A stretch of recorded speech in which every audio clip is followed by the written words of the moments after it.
This is Winnipeg Sports Talk Daily with Andrew Hustler Paterson and Michael Remis.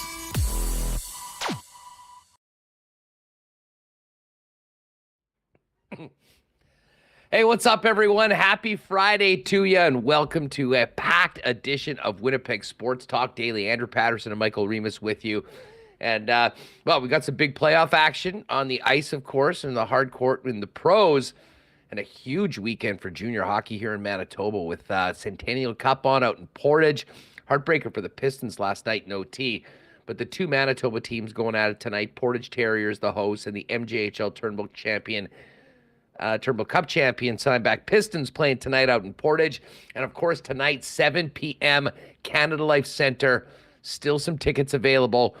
The Winnipeg Ice beginning the WHL championship against the Seattle Thunderbirds, along with Jets first-rounder Brad Lambert. So lots of great hockey in and around the local area tonight, but that's just where things start. Winnipeg Blue Bomber training camp gets going on the weekend. Rookie camp continuing right now.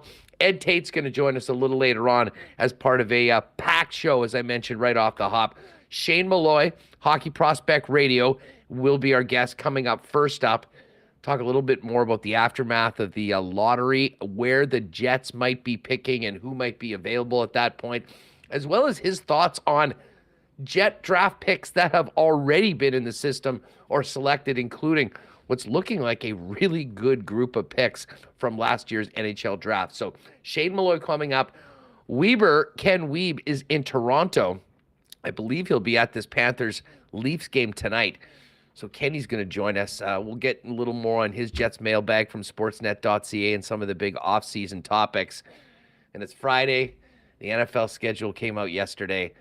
We got to get the Hacksaw on as well. So Malloy, Wiebe, Ed Tait, Hacksaw Hamilton, and of course we'll finish it off with a marble race here on WST. Just before we bring Remo in, congratulations to the Winnipeg Goldeyes, who won their first game of the season under Greg Taggart against his old team in Gary last night. A 6-1 win for the Fish. And don't forget, home opener at Shaw Park is a week today. Get your tickets now. You can go to goldeyes.com for more on the Fish.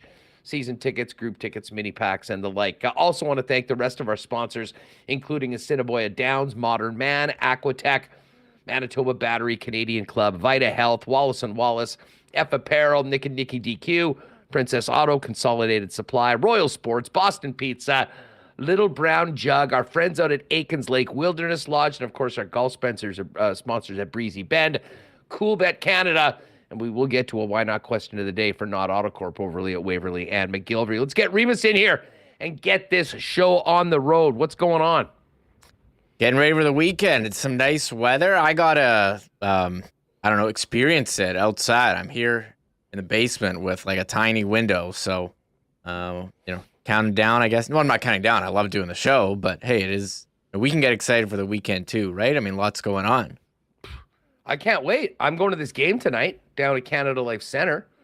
Wouldn't miss that. Probably end up taking in both this weekend with games 2 tomorrow at 6 p.m. And I'll tell you what, I mean, this is a great feeling. I think the disappointment of Game 5 and the way the Jets bowed out of the playoffs is now pretty much left me.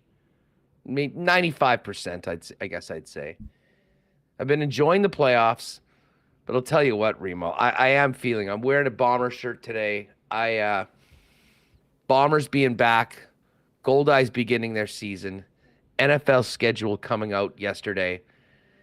it kind of, for the first time, officially feels like we have completely put this winter in the rearview mirror. And with that goes the 2022-2023 Winnipeg Jets season.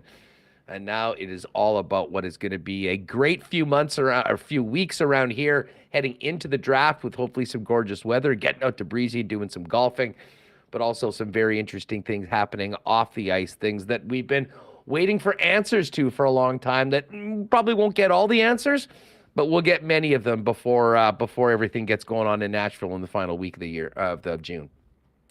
Oh yeah, this is we thought we had a fun summer last year with the Jets, and I think this time last year we were salivating over Trotz Watch, and that lasted basically till like draft week. I remember that Friday, so we don't quite have that now, but I'm assuming we'll be chatting a lot about the Jets, who are they going to select, and we're going to cover some potential candidates with Shane Malloy later today, and we'll also touch on I'm sure with Ken. What are the Jets going to do with these players who have 1 year remaining on their contracts? And do they shake things up, or are we going to run it back here once again? Well, and one thing that will certainly come up with Ken, and he's got it in his latest piece over at Sportsnet.ca from his mailbag, is what would a Connor Hellebuyck contract look like, or what would the offer look like from the Winnipeg Jets? And I'm not sure whether this is going to change anything, because everyone here in the Jets organization knows how good Connor is and has been for the Jets. But add another Vezina Trophy nomination for the Jets starter, who was named yesterday one of the final three, up with Linus Ullmark and Ilya Sorokin after another solid year here in the Winnipeg Jet net. Oh, yeah. Congratulations to Connor Hellebuyck. What a season he had. I know he had a rough start there, February and January, February, early March. But, overall, you can't deny his numbers. 37, 25, and 249 goals against, 920 save percentage, 4 shutouts, 64 games, tied for the third in wins, tied for most games with UC Saros, tied for fourth in save percentage among goalies to play at least 20 games. Let's see, faced the third most shots, second most saves, 3-time finalist Connor Hellebuyck. He did win at 1920, runner-up in 17-18. And you know what? I think a lot of people are going to say Linus Ullmark is going to run away with this. You look at his numbers among goalies with 20-plus starts. He's first in save percentage, first in goals against, a ridiculous 1.89. But you know what? I think Hellebuyck's degree of difficulty was harder. He played the most games. He played 64 games. That's what he meant to his team. Ullmark, they talked about managing his workload and how much tougher it was for him in the playoffs. He only played 49 games. If you want to make the argument that Hellebuyck should get it, is that played more games than Linus Ullmark. And look, Swayman was just as good. So was it a goalie thing, or just the Bruins just have the best team defense? Hey, here's one. Everyone was all outraged that Cale Makar got the nod for the Norris, only playing 60 games. How do we have a guy that was basically part of a timeshare winning the Vezina? Yes. Jeremy Swayman played 37 games and had a 920 as well. Granted, it is hard to get past the wins, 46-1. That is just an insane record. And a 938 save percentage and a sub 2 goals against average. By the numbers, absolutely, he was the best in the league this year. But I certainly do also subscribe to the fact that what he was dealing with in the Boston Bruins net was very different than what Connor Hellebuyck did in the Jet net. And if you do include workload, level of responsibility, how much they play, Connor Hellebuyck certainly gets the nod. I don't think that's going to be a convincing argument for most of the voters. I think Ullmark will sort of run away with this. But I'll tell you what, I am glad. I was choked that Josh Morrissey didn't get the nod as at least a finalist in the Norris.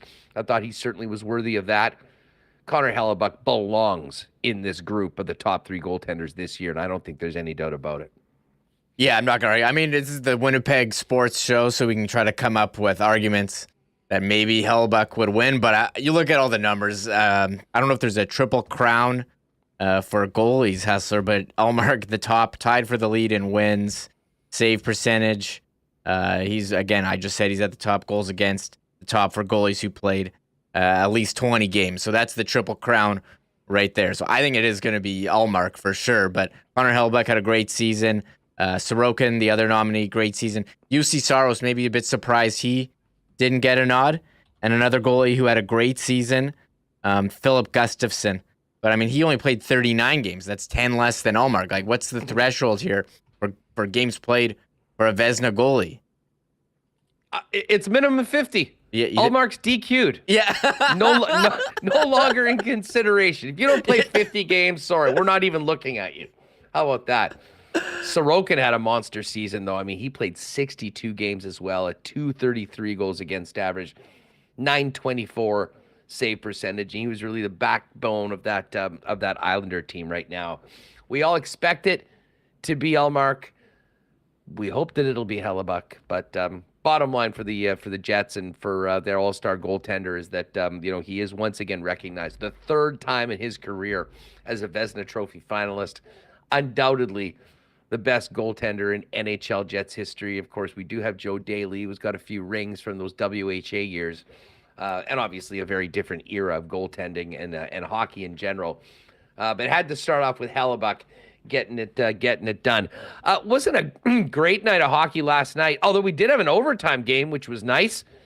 Unfortunately, that series is done now. The New Jersey Devils are off to the golf course, and the Carolina Hurricanes are the first team to qualify for the Final Four and the conference finals. Rod Brindamore's team just does it again, Riemann. Got to tell you, I thought the Jersey Devils did really well to get out of the Rangers series. I thought they looked good at times, but there is something to be said about experience and consistency, and those are two things that are synonymous with Rod Brindamore's hockey clubs. And despite the injuries that they have, no Svechnikov, no Pacioretty, no Teravainen. Crazy. They move on in 5, and we'll have a little bit of rest depending on what happens in this Florida-Toronto game tonight. Yeah, Carolina, they've been together for a long time, this team. They had high expectations last year where they got bounced early, and they did make the conference finals. The last time was in 2019, so they've been building for a while. They brought in Brent Burns, who scored the game-tying goal in the second period. He's been a huge add. I forgot. He's like 38 years old. I find still that playing like he's 28. Yeah, he's still huge impact, and that's a tough way to lose for New Jersey with a puck over glass penalty in overtime, and it's Jesper Fast with the tip in. Paul Stastny making a huge impact there on that second power play that won it for Carolina. But shout out to them. We could see the Paul Maurice versus Rod Brindamore conference final. That's going to be up to Toronto to extend that. But Carolina, they're a very good team, and kind of funny. You talk about this rest. If the Leafs win, I started thinking about. Remember when the Jets had all that rest after they beat Edmonton, had to wait for Montreal to go 7 with Toronto? Or should I not bring that up? Too soon? You remember that? Where we're like, oh, the Jets are going to kill Montreal. Look at all this rest. They're going to be so rested. Montreal just got beat up in a 7-game series versus Toronto. Or we don't want to go over that again, right? I basically blacked out any memories beyond sweeping the Edmonton Oilers, because I definitely never want to forget that. That whole time, I mean, this is what really does suck, because, given normal circumstances, that win over Edmonton, and let us know in the chat if you feel differently or if you agree, would I think be thought of and remembered so differently. I mean, the Winnipeg Jets went in as an underdog after finishing the season horribly and swept a team with Connor McDavid and Leon Draisaitl nearing their prime. I mean, when you think back of it, it really is incredible. Now, there were no fans in the building, and it almost seems like it didn't happen or doesn't count. It doesn't. It does count in the records. And I always, whenever I'm on in Edmonton with like Dusty and Eric, I try to find a way to just weave in the fact that the Jets swept the Oilers. But needless to say, it's a very different story right now with the Jets gone their separate ways and hitting the golf courses, and the Oilers playing in Game 5 tonight against the Vegas Golden Knights. And I hate to say I told you so, Remo, but there was a call. Coincidental suspensions yesterday on the program, and that's exactly what happened. Alex Pietrangelo gets 1 game for a vicious tomahawk slash. Darnell Nurse gets 1 game for instigating in the last 5 minutes. And incredibly, that was only called a couple times in the entire regular season, and both were overturned. I think this is the first suspension all year for a late instigating penalty. Doesn't seem to make sense. People in Edmonton are choked, but they'll both be down a top defenseman for a crucial Game 5 tonight. I'm actually, this was brought up in chat yesterday, and I know we got to get to Shane, but remember in that Wild Jets game where Ryan Reeves tried instigating with Mason Appleton and Adam Lowry? Was that not instigating clearly in the last 5 minutes? And look, it's pretty obvious that they didn't want to suspend Pietrangelo for the slash because Draisaitl was told he was fine. He wasn't injured. I mean, if he had broken his arm, then yeah, maybe they do suspend him for a couple games. And it was convenient to have Nurse to say, okay, the two guys cancel each other out. Coincidental suspensions. Well done, NHL Department of Player Safety. Just knew that was going to happen. So yeah, we'll talk more about that with Ken coming up. We are going to talk, and again, we're going to have plenty of this leading into draft week in Nashville at the end of June. But considering the fact that the lottery balls dropped this week, we know Connor Bedard's going to the Chicago Blackhawks.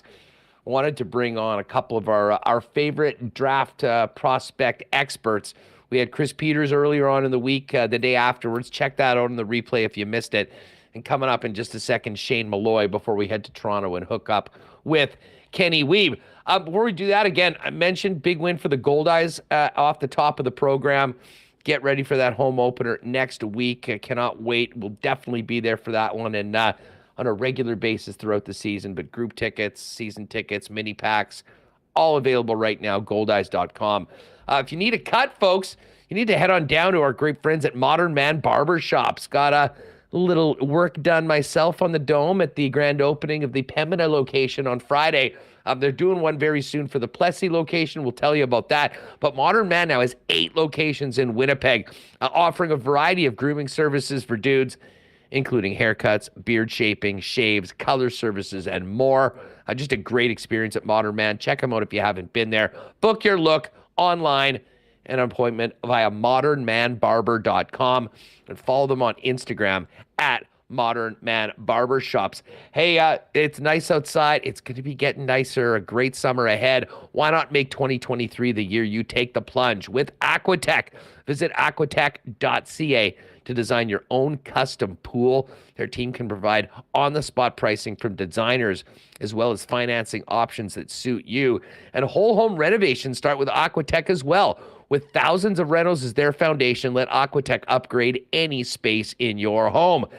And by the way, with Mother's Day on Sunday, give Mom the ultimate staycation destination this Mother's Day with over $1,000 off select spas, pools, and home rental projects. Plus, visit them on Instagram and enter to win Mom $1,000 towards a she shed.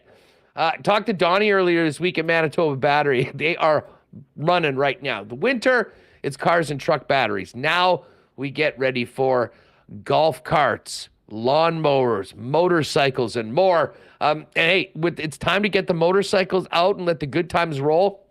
And your grass is growing is going to need to be cut. If you need a motorcycle battery, the gang at Manitoba Battery can get you hooked up with the right fit for you at the best price. And for all of you that are working lawn tractors, you can get a 280 cranking amp battery for $42 when you return your core. That same battery, $30 more at the big box stores. And don't forget, not only does Manitoba Battery have the best price, the biggest selection, but they're the most convenient because when you spend $60, they'll bring it right to your door anywhere in Winnipeg for free. That's right, for free. Save time and money with Manitoba Battery. Learn more. Find them online, manitobabattery.com. And pop by and see them over at 1026 Logan Avenue. And hey, the weekend is here. If you're sipping the good stuff this weekend, make it Canada's favorite Canadian club, Canada's favorite Canadian whiskey. And it won't be too long before we're enjoying Canadian Club outside the Rum Hut and at IG Field is the official sponsor of the Winnipeg Blue Bombers. But in the meantime, if you can't wait to get your hands on that CC and ginger, you can do that as well at Manitoba Liquor Marts or at your local beer vendor. Ask for them if you don't see it out. All right, Ken Wiebe coming up in a few minutes in Toronto. But right now, let's welcome in Shane Malloy for his thoughts on the upcoming NHL draft, Jets prospects, and what the Jets might be considering when they pick in the late teens. Shane, what's up? How are you?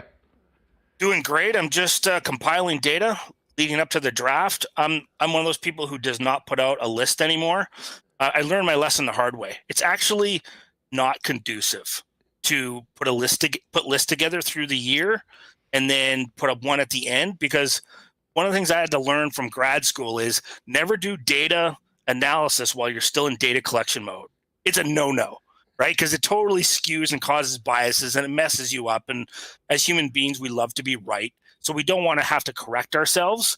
So I'm still in that mode. I got another probably 3 weeks. Once I get to the combine, right after the combine, then I start crunching all those numbers together into my system, and then press the button and blammo, out comes the list. Well, most of the data's in for Connor Bedard, and everyone knew where he was going to end up in this draft. What did you think of the draft lottery and the stroke of luck of the Chicago Blackhawks to get the number 1 pick?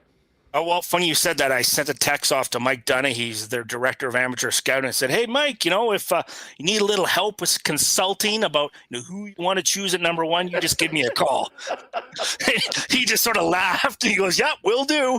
Right? So it's just like, it's fortunate for Chicago, obviously, because it's going to accelerate their rebuild a little bit. But the biggest factor for them is going to be building around him and ensuring that they hit on a lot of their draft picks, particularly because they got multiple picks in the first round and they have multiple picks in the second round. And it's really about, replicating what some other teams have done in terms of just ensuring that you have as much talent, or at least assets, that you could potentially parlay into trades later on to surround them. Because we've seen teams in the past, look at the Edmonton Oilers, how many first round picks they had. And it never really turned into anything of substance up until recently, and that's still into the conference finals. So it's not like flip a switch and then all of a sudden the franchise are reborn. Well, let me ask you this, Shane, and this isn't as much a draft question, but I mean it sort of picks into some of the things that you do, as consulting wise. But in your perspective, what does this do to the Blackhawks' plan for next year? I mean, does this immediately accelerate this rebuild and make I can't imagine you want to bring Connor Bedard onto a team that was as bad as they were last year and have that the way he gets used to the National Hockey League. You certainly want to now, you don't want to go overboard in signing all these free agents and free agents are going to look at it, and then the agents are going to want term, and then you get caught, right, with guys that you want to move on, but you still have 1 or 2 extra years in term. But you certainly want to surround him with a couple players on his line that can insulate him, because he's still an 18-year-old. Remember what we were like when we were 18? We were basically hairless monkeys. So, it's necessary. I'm not saying that Connor Bedard can't handle it, but, he's been under a lot of pressure for the last 3 years. But it's also, the NHL is a different beast. So make sure you have a couple people around him, and a good leadership group. They don't have to go overboard. Right? Term, I think, is really important for them, and not to get kind of crazy, because then you can hamstring yourself. And when you're trying to make moves and things, players develop, then you're sort of stuck with a bunch of guys. Like we've seen organizations do that, and they have to pay off assets to get these guys off the roster. Well, a bunch of guys might have been a great way to describe the 2022-23 Chicago Blackhawks. Yeah. We've obviously had a lot of talk here in Winnipeg about potential landing spots for Pierre-Luc Dubois and potentially even Mark Scheifele. And, a team like Chicago, which never before would have been thought as a potential landing spot, maybe changes a bit now that you've got a Connor Bedard. All that being said, that will be a very interesting conversation to kind of follow as we get to the draft and through the offseason. But after Bedard, when you look at this draft, you've been all over it for the last year. Is Fantilli the clear-cut number 2 player in your mind, Shane? And how close are the guys in sort of 3 to 5 from the number 2 selection after Bedard goes off the board? Well, Fantilli isn't at this point a slam dunk at number 2, which is going to be really intriguing. So both Lucas Carlson and Adam Fantilli are going to play in the World Championships for their respective countries. So it's just another opportunity to see how adaptable they are, because they're we'll see what kind of position they're put in terms of what, center or wing. It'll be interesting what lines they're put with, what ice time they get. So I think that's just a little extra bonus for us. So I'm kind of holding off on that. And in terms of your other question, how tight it is. So if you look at, Fantilli, Carlson, Michkov, Smith, Benson, kind of in that group, I think one of the challenges we have is because Michkov never played in international tournaments this year, and we didn't really get to see them very much. I only got to see them on video this year, which isn't, my favorite. I prefer to see them live, but like an integrate video, it's very important. But he's an unknown. And honestly, in terms of talent, he's just a step below Bedard. He's really that talented. But there's some unknown factors in that, in terms of geopolitical issues and, his contract, and there's always ways to get out of that. But, you never should rush a player. But boy, Michkov, you love to have him. Like, he's a Kucherov kind of player. And I don't like making those kind of statements like willy-nilly. Like, he has that level of talent. So I'm really curious to see what happens in, 2 and 3. Would Columbus do that? Would Columbus at 3 go take Michkov and then Carlson falls? Like, I'm not quite sure because Yarmo's not afraid to do anything. Well, no, for sure. Let me ask you this: if he was from Scarborough and had just played for the Peterborough Petes, is he a clear-cut number two? No doubt about it. He's number 2. Yeah, honestly, I mean, you have to take a look at the situations. Centermen are always more valuable than wingers. If everything's being equal, always take the centerman. But Michkov's dynamic ability to create time and space, to draw defenders, and he's so deceptive in a different way, but just deceptive like Bedard is in that respect. And that's what makes him such a fascinating player to see what happens at the draft with him, because he's so dynamic as a goal scorer. We've heard about him since, what was it, the under 18s or under 16s a few years ago. I saw him play live, and he's just like, not very often where you kind of turn to the guy beside you and you go, wow. Yeah.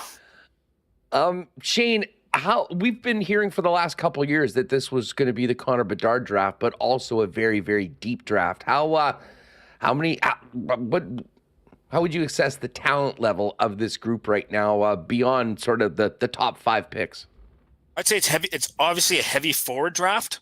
The defense isn't. This is more of a weak defense draft. Doesn't mean that there won't be defensemen that end up becoming number 3 defensemen, but there isn't the top pairing D that I would project this time. So if you're looking at the top defensemen that are available, I would project them to be number 3 defensemen, and there'll be a bunch of 4s. So if that's what you're really sort of looking at. So if you're a team in the second round, this is where you can really make some hay in terms of getting some defensemen that could be number 4s on your club. But forward ranks, it's heavy deep, and a lot of dub. It's a great dub draft this year. So, and it's cyclical, and it happens. But, the last few years it was a little bit weaker, and this year it's like the best I've seen in a long time, maybe since 2003. Well, speaking of the dub, let me ask you just your thoughts on 2 prospects coming out of Manitoba. Of course, Zach Benson, who we knew would be likely a top 10 pick for the last year or so, playing with the Winnipeg Ice. But a name that's maybe less familiar that we're seeing high up on a lot of mocks is Nate Danielson from the Wheaties. Well, one of the great things about Danielson is, like, we talk about floor and ceiling with players, and one of the things that Danielson has is a really high floor, is that you can project him, he's gonna play. Like, the probability of him not playing is really quite low. And the other great thing about him as well, he's a Swiss Army knife. So he can play in a variety of different areas on the ice, in a variety of different roles, and he has grit factor in his game, and he has will in his game, and he's a guy that's built mentally for the playoffs. And you can, when you watch him, you can see that in his 5-on-5 play. So for a coach and a GM, he's such a safe pick, and that provides value. And he's a Swiss Army knife, plays in a bunch of different positions. He can play in different positions, and he can play in different roles. So for me, I'm not terribly surprised that he's going to be somewhere in that mid-first, round, kind of like that maybe 15 to 20 range, because those attributes and those skills have a tremendous amount of value for NHL teams. That's a Winnipeg Jets kind of player, Nate Danielson. if you look at their past track record of drafting, that wouldn't terribly shock me at all. Even though I do really think they need some D because they've drafted a lot of forwards. We're going to get a chance to see Zach Benson and, ironically, Brad Lambert, who we'll get to just for some prior Jet picks in a minute, starting the Western Hockey League final on Friday. What have you seen from Benson's season, and where does he rank? I mean, we've heard at times he was potentially going to be a top 5 player. I've seen mocks that have him right there. I've seen some that have him outside of the top 10. Where are you on Zach Benson? Oh, I think he's somewhere between that 6 to 10 range. He could be 5. Yep, easily. I mean, it's really team specific of what they want, but he's because of his hockey sense. When you have that type of player who he plays chess and he plays the game 2 steps ahead of his peer group. So in many cases, he has to wait for other people to catch up when you watch him play, and he will make plays and they won't turn out, and you can't blame him because his line mates or other players on his team didn't quite see what he saw. Right. And so that makes him just a highly valuable player.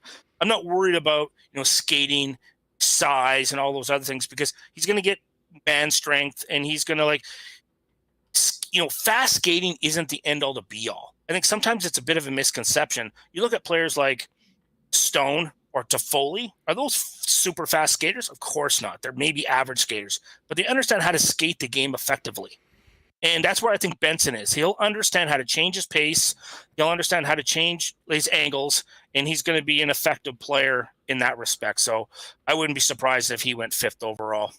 Shane Malloy is the host of Hockey Prospect Radio, joining us on Winnipeg Sports Talk. You can hear Hockey Prospect Radio on the weekends over on Sirius XM NHL Radio. Assuming the Florida Panthers don't lose 3 more games, the Jets are going to be picking at 18. What do you think the level of prospect will be in the middle of the first round where the Jets will be expected to be on the clock? It's going to be very interesting because we don't quite know where the defensemen are going to go. And because there's not a lot of high-end defensemen, there's not maybe 3 or 4 number 3s in that group. Do teams take those defensemen because they want a defenseman a little bit earlier than probably they should be slotted? So it does one of 2 things. Either A, 2 or 3 teams take defensemen and some forwards fall to Winnipeg, or they take the forwards and the defensemen fall to Winnipeg. Either way, I think they're in a really good spot at 18. So you're sort of looking at, could David Reinbacher be there? That's a potential. Could Danielson be there? That's a potential. Could one or both of the Russian defensemen in Mikhail Gurianov and then right off the top of my head, I'm trying to remember his name. Now I can't remember his name. Oh, now I can't remember his name. That's okay. Normally I remember these off the top of my head. Will those Russian defensemen be there in that respect? So that's going to be really interesting for Winnipeg. Will Matthew Wood slide down there? Samu Honzek be there for them? Because I'm trying to I also look at the style of player that the Winnipeg Jets tend to draft. If you have the same scouting group together for a long time, they always leave breadcrumbs and tendencies of the style of player, what they're looking for. It's always there, right? So you can see when Winnipeg drafts, you go, okay, that makes sense. I understand why they took Perfetti, right? There are attributes about those players that are coveted. So I think there's about 5 or 6 players in there I'm sure they'd be chomping at the bit to get at if they could. So we'll see how that sort of all plays out in the draft, because it always takes 1 or 2 teams to really screw up the order. Well, there's no doubt about that. You mentioned the Jets scouting staff. I mean, you've been in this game for a long time. If you had to evaluate the Jets as a scouting team, drafting and then developing, what grade would you give them, Shane? Well, I have actually. So I have approximately over 300 pages of quant on every NHL team's drafting development success, every round, every region, forward, defense, goalie. So I've broken it all down. So I know how good everybody is from a quantitative standpoint. And the Winnipeg Jets are in the top 8. They're in the top 8. Now, you have to look at it from 2011 on. And I always give every team at least 5 years before I start evaluating their draft class. And I have different, markers of what my criteria is initially. So it's 200 plus games in the NHL, and then I wait till draft plus 5. I built that model back in 2007, and it's been adopted by a bunch of other people. because it's based on behavioral economics and cognitive performance for the frontal lobe developing. And the Jets are 8th in that time frame. They do a very good job, and they actually, over time, depending on what happens with Harkins and another player, they could actually be even higher. They could push themselves into the top 5 realm, which is exceptional. Who's the best? The best, actually, this may surprise you, is the Pittsburgh Penguins. From 2006 to 2011, and then 2011 to 2015, they're the number 1. Now, it's amazing. I'll tell you, really, they seem to never have their first-round pick for the last. And they draft late.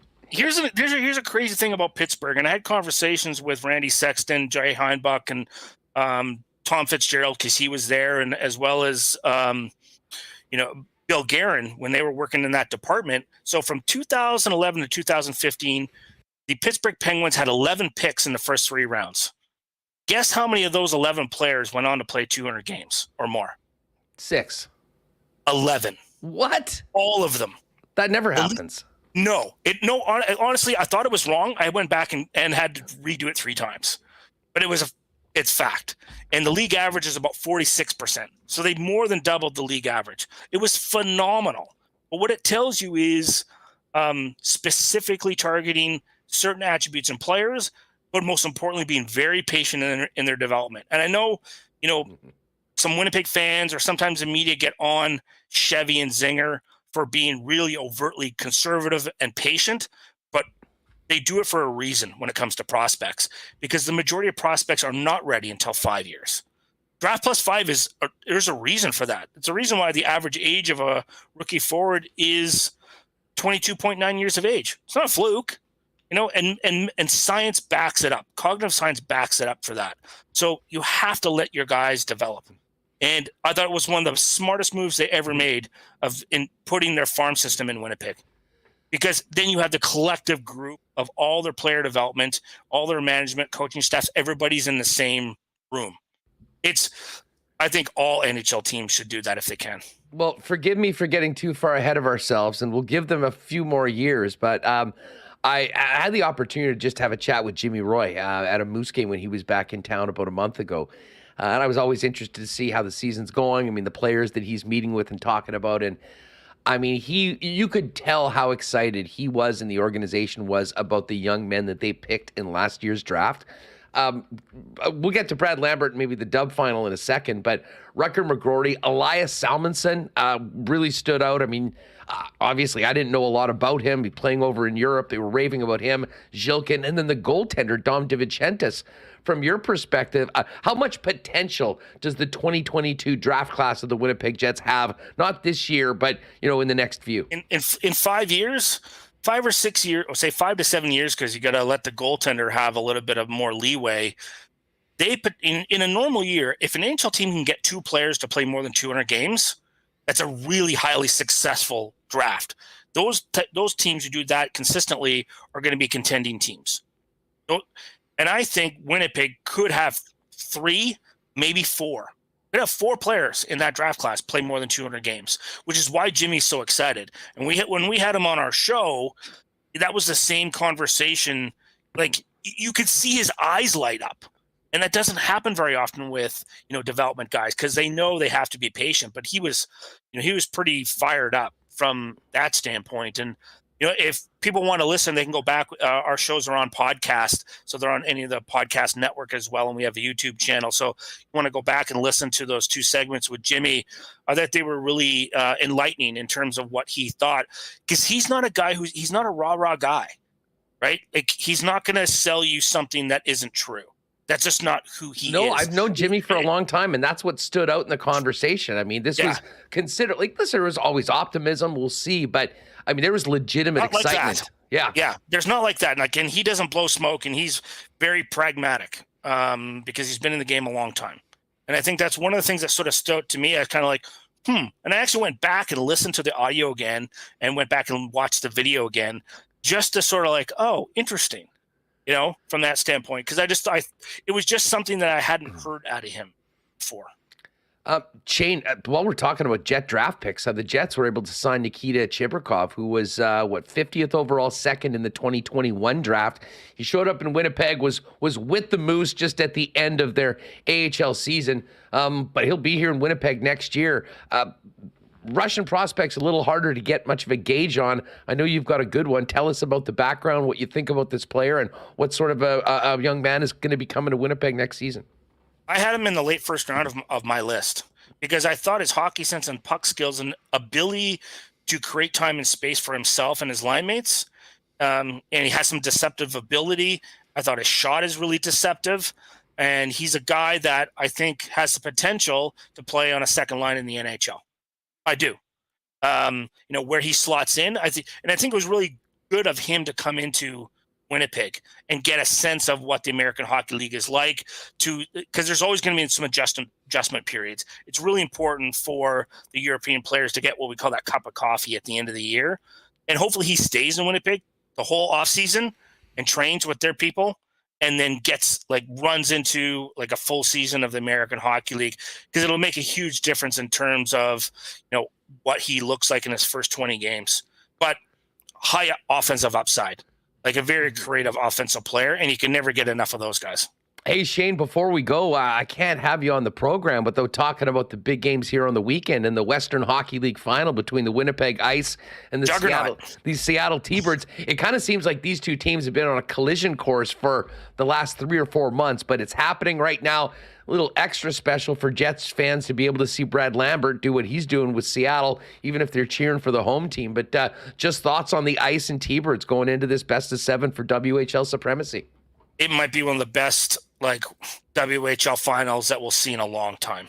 I'm legitimately thinking about jumping on a plane and heading out to Winnipeg just to watch it. Because look at the number of drafted kids that are on these two clubs, and then look at the high-end draft eligible kids that are on these clubs. So for me, it's just for scouts, you should be you're like a kid in a candy store. It's great, so that Zinger's going to be there in full force. Right. So, he sets off in the corner. There'll be a lot of scouts here, I think. I think. Oh, yeah. Yeah, it's going to be fun. And look, Winnipeg's a great town. That's one of the advantages. Lucky for Winnipeg is you have a dub team, you got an NHL team, you got an American League team. It's become one of the destinations for scouting. It really has. Before it was you had one team there, and now you got this great 3 levels of hockey there. So it's always fun. And I like the people there. They're always great to go out and have some adult beverages after the game. We've got a couple cold ones waiting for you. If you can get on that bird, Friday, 7 o'clock, Saturday at 6, back-to-back nights. It's going to be a hell of a way to start this final, and can't wait, and would love to see you here. And if we don't, we'll see you in Nashville. For sure. Thanks, Andrew. Appreciate it. Thanks, Shane. Always great. Hockey Prospect Radio. Check it out on Sirius XM NHL Radio. That's Shane Malloy. All right, great stuff with Shane Malloy. Worldwide Wiebe coming up in just a second. Eddie Tait on Bombers Camp. Hacksaw as well. Marbles. Stick around. Big show to finish up a fun week on Winnipeg Sports Talk. Hey, folks, barbecue season is here. And if you are looking for an incredible spot to get delicious grass-fed bison beefsteaks, you know where to make that happen at Vita Health Fresh Market, home of great prices on natural and organic supplements, beauty products, groceries, and Winnipeg's largest assortment of local products, too. And the perfect thing to help you digest that red meat is Health First Prime Zyme digestive enzymes. Heartburn, gas, bloating, abdominal pain after meals may be signs you're not digesting food well. Health First Prime Zyme can supplement enzyme levels to help break down proteins, carbohydrates, fats, lactose, and reduce digestive discomfort. That way you can enjoy all that delicious food. Pick it up and everything else that you need at Vita Health Fresh Market, 7 Winnipeg locations. And you can also order online at myvita.ca with local pickup options. Hey, if your property needs the security and protection of a new fence, or if winter's done a number on your old one, give Wallace & Wallace a call. Winnipeg's fencing and overhead door specialist. They've got it all: vinyl, ornamental, welded wire, chain link, or wood fences. And if you need to replace your garage door, they've got Winnipeg's largest selection of overhead garage doors, too. 204-452-2700 is the number. Wallace & Wallace team will arrange a time to come out and give you a free estimate. You can also check them out online at wallacefences.com or pop down to their showroom on Lawson Road off of Kenniston Boulevard. How's the closet looking like, fellas? Because if you need to up your menswear game heading into spring and summer, you need to pop down and see the gang at F Apparel. Custom suits beginning at $400, along with chinos, golf pants, custom shirts, both tucked and untucked styles, and an incredible selection of menswear accessories. 15% discount for wedding parties, and a free custom shirt and tie for 2023 high school grads with the purchase of a new suit. 190 Smith Street is where they are at. You can also make an appointment and find out more online at EPHapparel.com. And hey, blizzard season is here, the good kind, with summer just around the corner, if not kind of here already. It's time to get back and visit our friends at the Nick and Nicky DQ. 4 locations: DQ Northgate, Polo Park, St. Anne's, and DQ Niverville. All the summer blizzard flavors are in. Don't sleep on those delicious stack burgers as well. And if you do need a blizzard or ice cream cake for an event or party, get it custom made however you like it by sending them an Instagram message at DQ Manitoba for a quick and easy pickup for your creation at any of the 4 Nick and Nicky DQs. All right, heading out east right now with a very beautiful backdrop. Living up to his name of Worldwide Wiebe, Ken Wiebe joins us from the center of the universe today out in Toronto. Weber, what's going on? Andrew, great to be with you. It is a beautiful day in the center of the universe. Folks, the angst meter we know is a little bit on the rise. People are on high alert here. They are feeling confident after one win, but I think there's still a little bit of pent-up emotion happening in this town. There's also a Blue Jays game happening behind me here tonight. The Atlanta Braves and former GM Alex Anthopoulos has one of the best teams in baseball rolling into town. So it is a beautiful sports day in Toronto, Huss. I will not be inside the arena. Also outside my window here is where the folks will be lining up at Maple Leaf Square. Everything is all cordoned off and people are ready to roll. They're haven't started rolling in yet. Still 4 hours and change before puck drop, but I anticipate things will be heating up outside my hotel this evening as well. And as you know, I'm a bit of a patron of the arts, so tonight it's the last weekend of Hamilton the musical. So Stacey and I had booked this trip in 2020, Huss, pre-COVID. This is making up for lost time evening, but definitely I'm guessing there will be a few folks during the intermission of the show tonight that will be checking their phones for hockey scores and perhaps catch up with a few of the writer pals after the game here this evening. I did not have on my bingo card you being like, it would have been minus 400 Leafs, Panthers.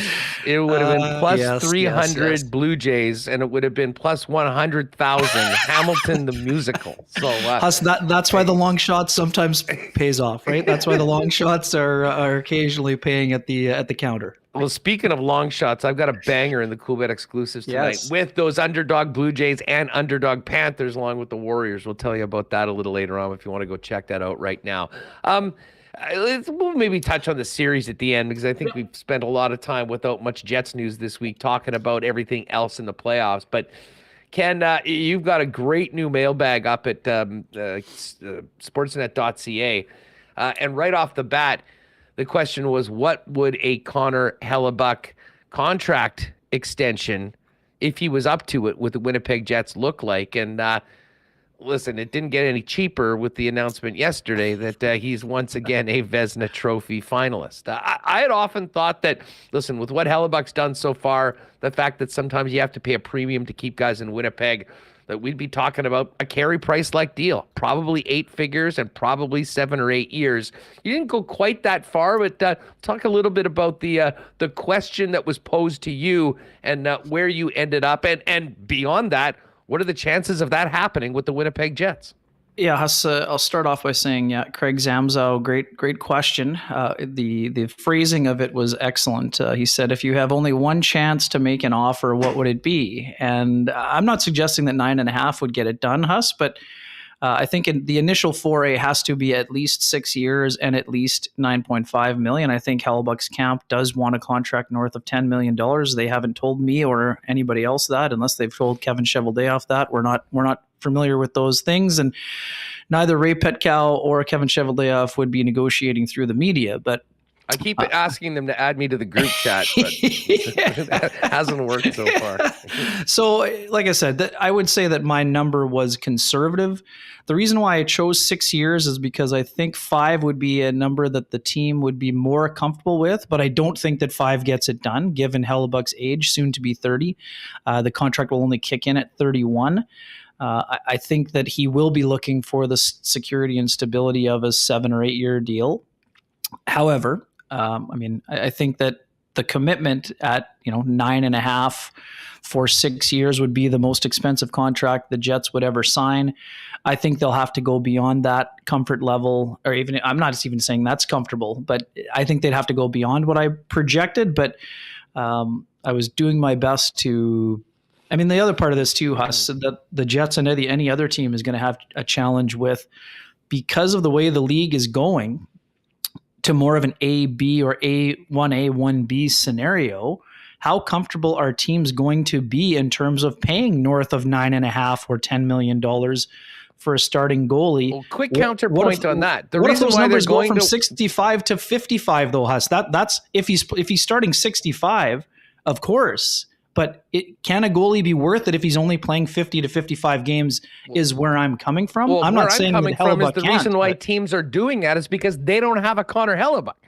Agreed, but Huss, there are only I think, what did I write? I mean, Connor, I think, is the 4th or 5th highest paid goalie already at 6.25 or just under 6.25, right? So an extra $3 million, that would put him, I think, just behind Price and Bobrovsky. So, or maybe not even behind Bobrovsky if he gets what he wants. So I just think it's interesting, Huss. I mean, I'm not saying that the Jets shouldn't do it or won't do it. I'm just saying that the discussion is shifting. I mean, look at pitchers in baseball. We know that the salary scheme is much different, but I mean, starting pitchers are now going 6 innings, but the elite starting pitchers are still getting 30 million plus. So if it's going to be the same for baseball, then no problem.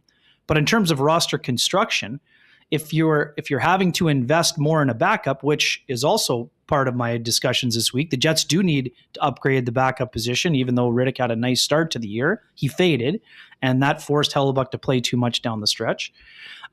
If you have to invest in a better backup, now, can you be paying the starter $10 million and the backup $3 million? Let's just use that as a round number. I mean, now you have $13 million invested in goal in a flat cap world where it maybe goes up $1 million. Now you're having to find a lot of the value contracts at $750 to $1 million. I mean, if it's Helly at that number, and I'll just make this statement: wherever he goes, sure, the price is going to be the price to get him done on a long-term deal. And when that happens, whether it's in Winnipeg or any of the other 31 teams, that backup position is going to be a big save Dave of the year coming in on a $1.25 million contract. Because I do agree with you. I mean, if you're investing that much in your clear-cut number one, pretty tough to be spending $2-3 million on a guy that, is going to be playing 20-25 times a year. Right, Huss. At 30 years old, yes, but at 35, are you going to be comfortable with Hellebuyck playing 65 games a year? I'm just saying that those kind of contracts haven't always aged all that well, including Carey Price's, who Jets fans know particularly well. His last playoff run coincides with knocking the Jets out of the Stanley Cup playoffs. But when the $10.5 million goalie broke down in the middle of that contract, they become a team that picked first overall last year and will have the 5th pick this year. So I'm just all to say Hellebuyck will be worth whatever he's worth on the market. He has earned it based on his, this is the 3rd Vezina nomination in 6 years. So we know he is an elite goaltender. But when you're looking in your 30s for goaltenders with a high workload, not a ton of them have aged all that well. Having said that, Huss, if the Jets want to avoid the rebuild, which was my other column this week, which I believe they do, I think that having a goalie of the caliber of Connor Hellebuyck is essential. And there aren't a ton of guys, even if the Jets are able to move Hellebuyck or have to move Hellebuyck because he's not interested in an extension, hypothetically speaking, he's going to be a hard guy to replace. Let me ask you this on this, because, I mean, again, we could talk for a while, but I think the points are clear. He's earned a big contract. He's one of the best goaltenders in the league. If you want to keep him, if you want to keep your franchise player, regardless position, you're not getting them on the cheap. So that is. But you just mentioned, that they want to. What does avoiding a rebuild mean? Like in your opinion, when we're talking about the Jets would like to avoid a rebuild, how does that look next season, and what does that mean for the team beyond next year? Sure, Huss. For me, it means this. It means they're competitive and they're fighting for a playoff spot. Whether that's a wild card spot or second and third in the Central will all depend on what the trades are made or the free agent signings or however that all shakes down. What we know, despite Kevin Cheveldayoff's reluctance to say it at the podium, the Jets are going to look a lot different in the fall, just out of necessity. So to me, that means replacing players on the fly. It means replacing them with capable NHL players. They're going to need probably a year or two before the next wave of player is ready to jump in. And I'm talking about Brad Lambert, who will be on the ice at his future home this evening with the Seattle Thunderbirds against the Winnipeg Ice. I'm talking about Chaz Lucius. I'm talking about Rutger McGroarty. Could he turn pro at the end of next year after a sophomore season at Michigan? Absolutely. Does that mean it's with the Jets, with the Moose? That's up to him. That's up to how his summer and his season goes.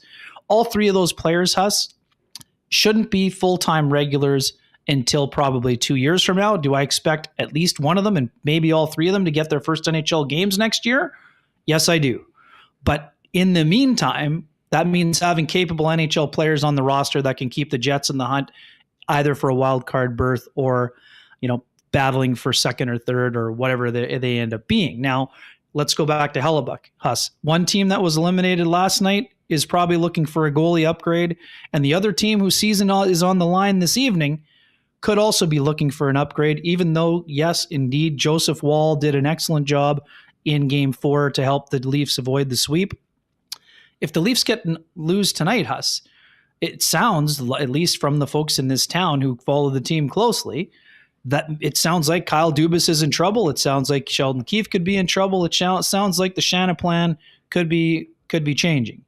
That also could mean that the next general manager, if it's not Kyle Dubas, is looking for a more stable solution in goal.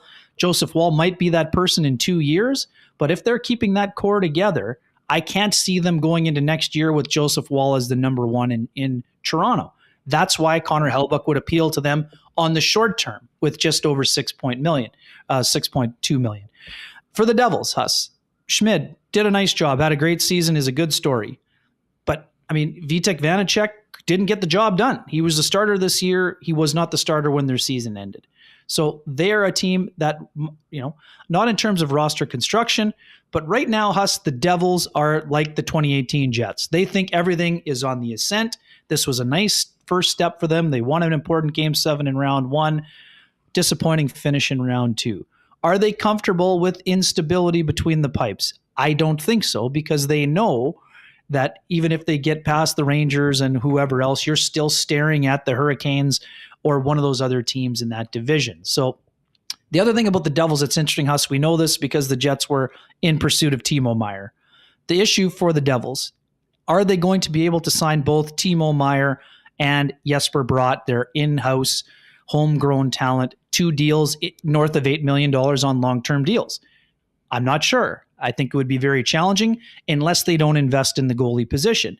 If they do choose to invest in the goalie position in someone like Connor Hellebuyck, then they probably have to move out an $8 million player like Jesper Bratt or Timo Meier. So maybe then the Jets, can the Jets be back to the original question, Huss, can the Jets be a wild card team with Jesper Bratt and Vitek Vanacek or Akira Schmid in net? I'm not sure, but they would at least be capable NHL players, and they'd upgrade the forward position in a year where they're probably going to lose a couple of high-end forwards. So all to say that the hot stove for the offseason is going to be fascinating, but those are just 2 of the teams that would be looking for upgrades in goal. There's probably as many as 10 teams, Huss, that are looking for an upgrade in goal going into the offseason, but not a lot of those contenders have a lot of money to spend, which is why Hellebuyck on that 1-year deal at just north of 6 would be highly appealing. But it's not it's not just you use the eraser, you put in Hellebuyck, and that's an automatic win for them because the teams are so good, right? The best team, the best record in NHL history, just got knocked out in the first round by an 8 seed. So I'm fascinated by where things will stand, A, with Hellebuyck, and B, if the Jets have to move him, how do you find your Alexander Georgiev, right? those two players, Huss, if I put their hockey cards side by each from this year, Hellebuyck and Georgiev, their seasons weren't all that dissimilar. Almost the same number of starts, goals against were similar, so was the save percentage. Hellebuck's goals saved above expected, according to Money Puck, was higher, but that's because he faced a higher level of shot quality, I think. Yeah, I mean, I'd make the argument you take Ullmark or Swayman from Boston and stick him here, or Georgiev from the defending Stanley Cup champs. But they were banged up all year, Huss. I mean, they weren't last year's Avalanche, is all I'm saying. Yeah, like, he had a great year as a first-time star. This is what I mean. I'm not saying if it were easy to find someone like him, then everyone would find that next person, right? There's as many guys like Vanacek or who fade, or who are some of the other guys. I mean, there's all kinds of, the history has shown when you think the backup's ready, sometimes he is, and a lot of times he isn't. So that's a humongous roll of the dice going from a perennial Vezina candidate to a coin flip, right? Well, I mean, even some of the starters aren't ready. Exactly. Stuart Skinner is the guy in Edmonton right now, and Jack Campbell was just signed as a big free agent acquisition last year. But I mean, bringing it back to the Jets, and this is why I ask, what does avoiding a rebuild mean? Is because, I mean, we were talking about Dubois and Scheifele, and someone had suggested, I think it was Rewicki, talking about Elias Lindholm in Calgary. I mean, to me, you're just shuffling deck chairs if you're getting a player like that also has an expiring contract. Right. Like, if they're, in your opinion, if the Jets are trading Hellebuyck or Dubois or Scheifele, all possibilities, I mean, what are they, or what should they be looking to get back? And is it different if they are, quote, avoiding a rebuild or embracing where they are right now, which unfortunately is not a Stanley Cup contender? Yeah, so it's interesting. I mean, it depends on the offers first and foremost. So to me here, so you talk about the shuffling of the deck chairs. Evgeny Kuznetsov, his agent spoke out, he probably wants a change. So Kuznetsov has 2 years left at just under 8 instead of 1.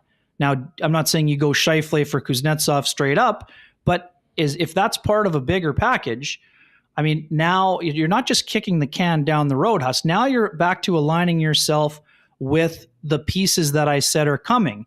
And the thing with Kuznetsov I would find interesting is the fact that Chibrikov is coming over to play in North America. I think he needs at least a year with the Moose. In that second year, if he's ready, would it be great for him to have a guy like Kuznetsov around, or a Dodonov, or someone else who's Russian? Reshevsky's probably not. He's at least 2 years away unless something changes with his KHL deal after his extension. But by having Kuznetsov for 2 years, yes, you would be getting an extra year that they would not have with Scheifele, but you're also giving it, like, to me, that's like the Olli Jokinen signing that people ripped forever. Jokinen did his job. He didn't produce like an 80-point player, but having Jokinen here, Huss, allowed the Jets to send Scheifele back to junior 2 different times so that his rookie season came as a 20-year-old instead of an 18-year-old.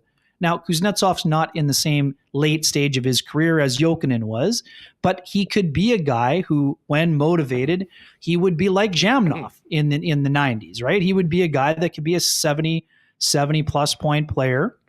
And if Kuznetsov's your number one center, it's a lot different than if it's, someone else, whether that's Cole Perfetti moving to the middle or signing Vladislav Nemestikov to be the number 2 or whatever else. There's got to be a combination of present and future, Huss. Now, the interesting part with that, would the Capitals want to have Mark Scheifele signed after this year, right? For them, they want Ovechkin to break the record probably in the next 2 years. Does playing with Mark Scheifele help achieve that goal, or are they comfortable with Dylan Strome and Backstrom at the end of his career as their centerman? That we don't know. But Kuznetsov is a guy who's available. So the other thing that I wrote about, you got to find the next. I mean, everyone wants Kirby Dach for Dubois. If you're Kent Hughes, why would you make the trade? And I also saw some people suggest the 5th overall pick. The 5th overall pick is not part of any deal for Dubois unless the Canadians feel pressure from an outside source and get leveraged into moving number 5. There's a lot of talk in the chat on that. That's an if Montreal picked up the phone today and said, Chevy, here's number 5 for Dubois, that is an automatic yes, right? Well, I mean, you got to get something for the present also. I just don't think that I just don't see any. I think that the Florida Panthers first round pick that they got in the Ben Sherratt deal, now that could be on the table, right? That's around 13 or whatever the number is. I don't think that the Habs are interested in moving the 5th overall pick under any circumstances. It goes opposite in line of what the whole premise of tanking did for them, right? So why would you give up a top 5 pick, especially in a draft like this? And I would even argue, Huss, too, the thing with the Canadians, based on all of the draft picks they've accumulated over the last 2 years, they are much more well-positioned to go out and pick Michkov, even knowing that he's not here for a year or two, because of all the other talent they've assembled. He's not going to be there outside the top 10, but at 5, the Canadians don't need that 5th pick to be playing next year. He won't be in the lineup for them. He probably, maybe the year after could be if they work out some of the details with the KHL. But for them, would they move him to get Dubois? I just don't think that, if you're not going to move Kirby Dach for him, who's a former top 5 pick, a 3rd overall pick, why would you move the current 3rd or 5th pick in a draft that everyone considers to be one of the deepest in years? I just don't see that as a play for them unless there is pressure from Dubois potentially wanting to sign an extension elsewhere. If the Jets choose to trade him to somewhere like Boston or Colorado or any of the other teams that are wanting to change their complexion, I think we should include the New York Rangers on that list, Huss. The Breadman had a terrible playoff, only 2 assists in those 7 games. Some of his best hockey was played alongside Pierre-Luc Dubois with the Columbus Blue Jackets. They remain close friends. I would think that they would be a potential partner. Sorry. But that's the thing. We don't know, Huss, who is serious about these players and how serious are they in terms of moving current day assets versus some futures. The Jets need to get some present, but they also will be looking for futures just based on the, replenishing some of those picks. I just think that that's a big mistake. I mean, to be honest, to be so, listen, this is, if you're turning over Scheifele and Dubois and Connor Hellebuyck, whether you like it or you don't like it, Ken, this is a significant moment for the organization. It's a significant moment for the turnover of the roster. And to just try to keep your head above water and stay in that murky middle and give yourself a chance of potentially making the playoffs at the expense of what could be some real assets that help you far greater in 2 or 3 years, to me makes way more sense to do that. And I would imagine most fans agree with that. I think it's the writing's on the wall that this team is probably not going to be right where they were in seasons past. So, at some point you just have to accept that. That's where I'm coming from, Ken. And I would far rather them go, maybe not necessarily with picks, but I really do think that if a Dubois deal happens, if a Scheifele deal happens, we're not talking about a Kuznetsov coming in for 2 years. We're talking about a player that's either on his ELC or a young player that's got 3 or 4 years of RFA status that's under team control that can grow into, and obviously a player that the organization believes in, that makes a heck of a lot more sense, certainly in the long term. And I think you could also make an argument that in the short term, it gets you closer to legitimately being able to contend as opposed to crossing your fingers and a hope that you might get a couple playoff dates in April. Yeah, Huss, I know where you're coming from, but what would you have told me if I said the Jets traded for Oliver Bjorkstrand in the summertime, a guy who is in his mid-20s, is under contract for 5.5 and gets forced out by signing someone like Johnny Gaudreau, right? So somebody's going to do that, and they're going to have to move a $5 million player. What if that player is in his mid or to late 20s and is under team control and not just a 2-year player? These are the kind of players they need to find. I think Jared McCann is a great example. Jared McCann, in his other stops, Vancouver, Pittsburgh, some of the other stops before Seattle, was an 18 to 20 goal guy and became a 40 goal guy with Seattle when his role increased. We need to look no further than Andrew Ladd and Blake Wheeler. These were guys who on other teams, championship teams, were third line players sometimes in the second line. But is there a third line player like Chandler Stevenson who goes from the Capitals to Vegas and then becomes a 65-point player? I mean, you can find those guys. Again, they're hard to find, but if you can identify that kind of player, that is what will keep them competitive. And Huss, this was my argument in the mailbag, and it's the one that the same drum I've been banging for 6 months when my media colleagues have told me the Jets should tank. The problem with the Jets tanking now in the Central Division, Huss, in the Central Division alone, the Hawks and the Coyotes are 2 to 4 years ahead in the tanking process, and Chicago just expedited their process by getting Connor Bedard. There are 2 big-time question marks. The fact that Connor Bedard is going to be nowhere near the St. Louis Blues, they are a question mark. The Nashville Predators, even with UC Saros, even though they battled right to the very end, to the wire, and that their prospects are, doing a nice job in Milwaukee, they are a question mark. So in the Central Division, out of the 7 teams, Huss, 4 of them are question marks, and the 5th, the Minnesota Wild, will have dead money approaching $15 million. So does that mean they're not a playoff team? No, it doesn't. It means they're no guarantee beyond Kaprizov and some of their other guys to be the same kind of team they were this year. The Jets That's are 5 also teams. A question mark. Like of course the rest they are, of Huss. those. I agree with you, but to openly say you're going to want to be one of the worst teams. Well, no, Tait, listen, I'm tank, not saying that at all. And to me, like the tank, the scorched earth tank, and a rebuild are very, very different things. And I guess it's semantics when people talk about rebuild or reload. I'm not suggesting for a second they tank. I think there's good enough players, even without those guys, if you do get comparable, not comparable, but reasonable replacements sure. in that, and maybe with more opportunity can flourish like that. But to me, I would way rather go down that road knowing that you've got a couple blue chip players that can come in potentially and maybe excel at the time that the Lamberts are coming in to avoid. Yeah, no, I'm not sitting for a second here. I think there's too much talent on this team to start talking about, trying to be really bad. But I do think that, what would be a mistake is and listen, for the record, I think the Jets would have almost zero interest in a guy like Kuznetsov. The guy's a flake. He's unreliable. He's had quite a few off-ice issues beforehand. I don't think that they'd even consider that. Just my personal opinion. Just using him as an example. I'm not saying him in particular. I'm just saying like that there are going to be players who, players who are available, Huss, not players who are excelling in their current program. Right? Yeah. So no, but at the same time, often. Kirby Dach got traded for the 13th but he was pick struggling, and a 66th pick. He was struggling at the time, Huss. He had been hurt Exactly. and he didn't play well. But to me, that's the sort of player that the Winnipeg Jets need to look for. Sure. A younger player under team control. Because as we know, you do this for Kuznetsov, you do this for Lindholm or one of those other players, and you have what you think might come in as a reasonable replacement for those guys. You got the same damn problem at the end of the year.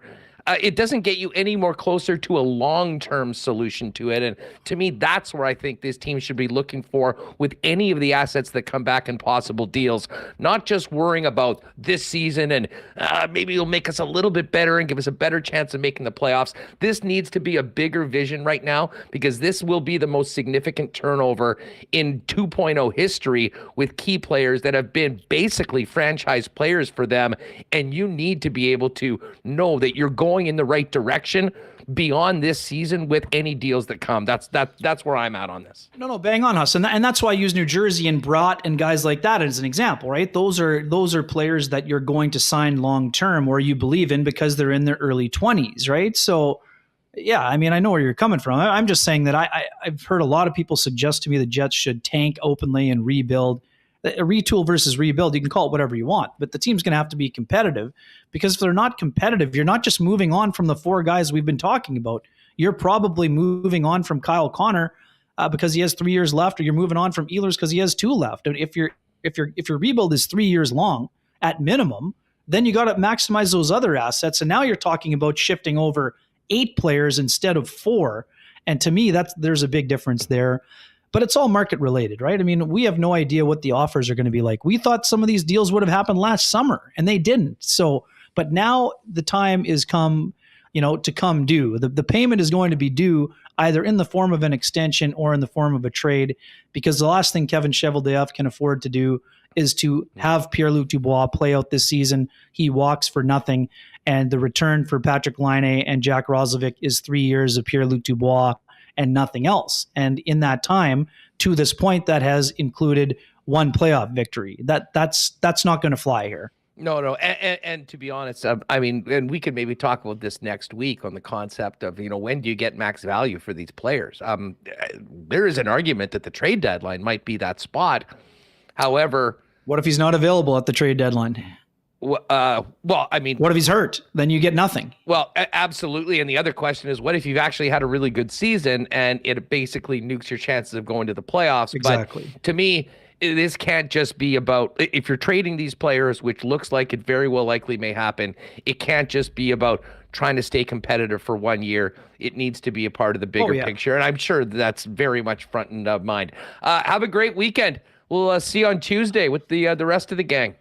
Yeah, buddy, should be a great time. Eddie, good to see you. Have a great hit. I hope the camp is going well. But yeah, looking forward to the KNR year-ender at TCB on Tuesday night. And it is officially a sellout, Huss. Thanks to everyone. I know there's a bunch of people in your chat room here that have supported both the show and the year-end party, and it's going to be fantastic. We appreciate all of it. Eddie, enjoy the football season, and Huss, enjoy that Western Hockey League Championship final this weekend. Should be some fantastic hockey being played.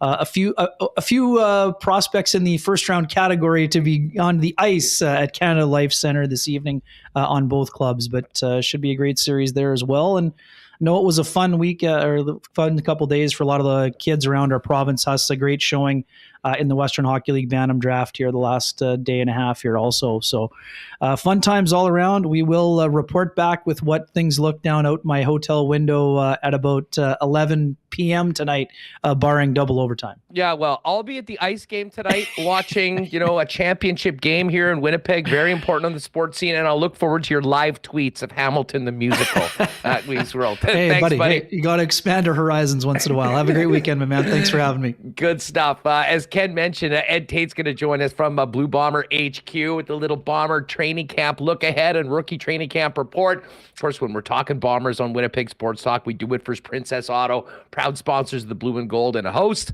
of the Princess Auto tailgate party before each and every game. Of course, Princess Auto is where you'll find the best deals on the most unique assortment of tools and equipment around. Everything you need to complete the projects on your list or start something new is at Princess Auto. 2 Winnipeg locations, Panet Road, Portage Avenue West, and you can shop online 24/7, 365 at princessauto.com. As we get greener outside, folks, you might be thinking about irrigation options for your property. And why not talk to the experts at Consolidated Supply, who've been the go-to people for the golf industry for decades here in Manitoba. They're the leaders in irrigation systems, artificial turf. Maybe you want that dream putting green in the backyard. And of course, golf carts, new and used, as the exclusive club car dealer in Manitoba. They've also got other great options for your property, including hot tubs and amazing outdoor kitchen options. And of course, small engine parts and repair.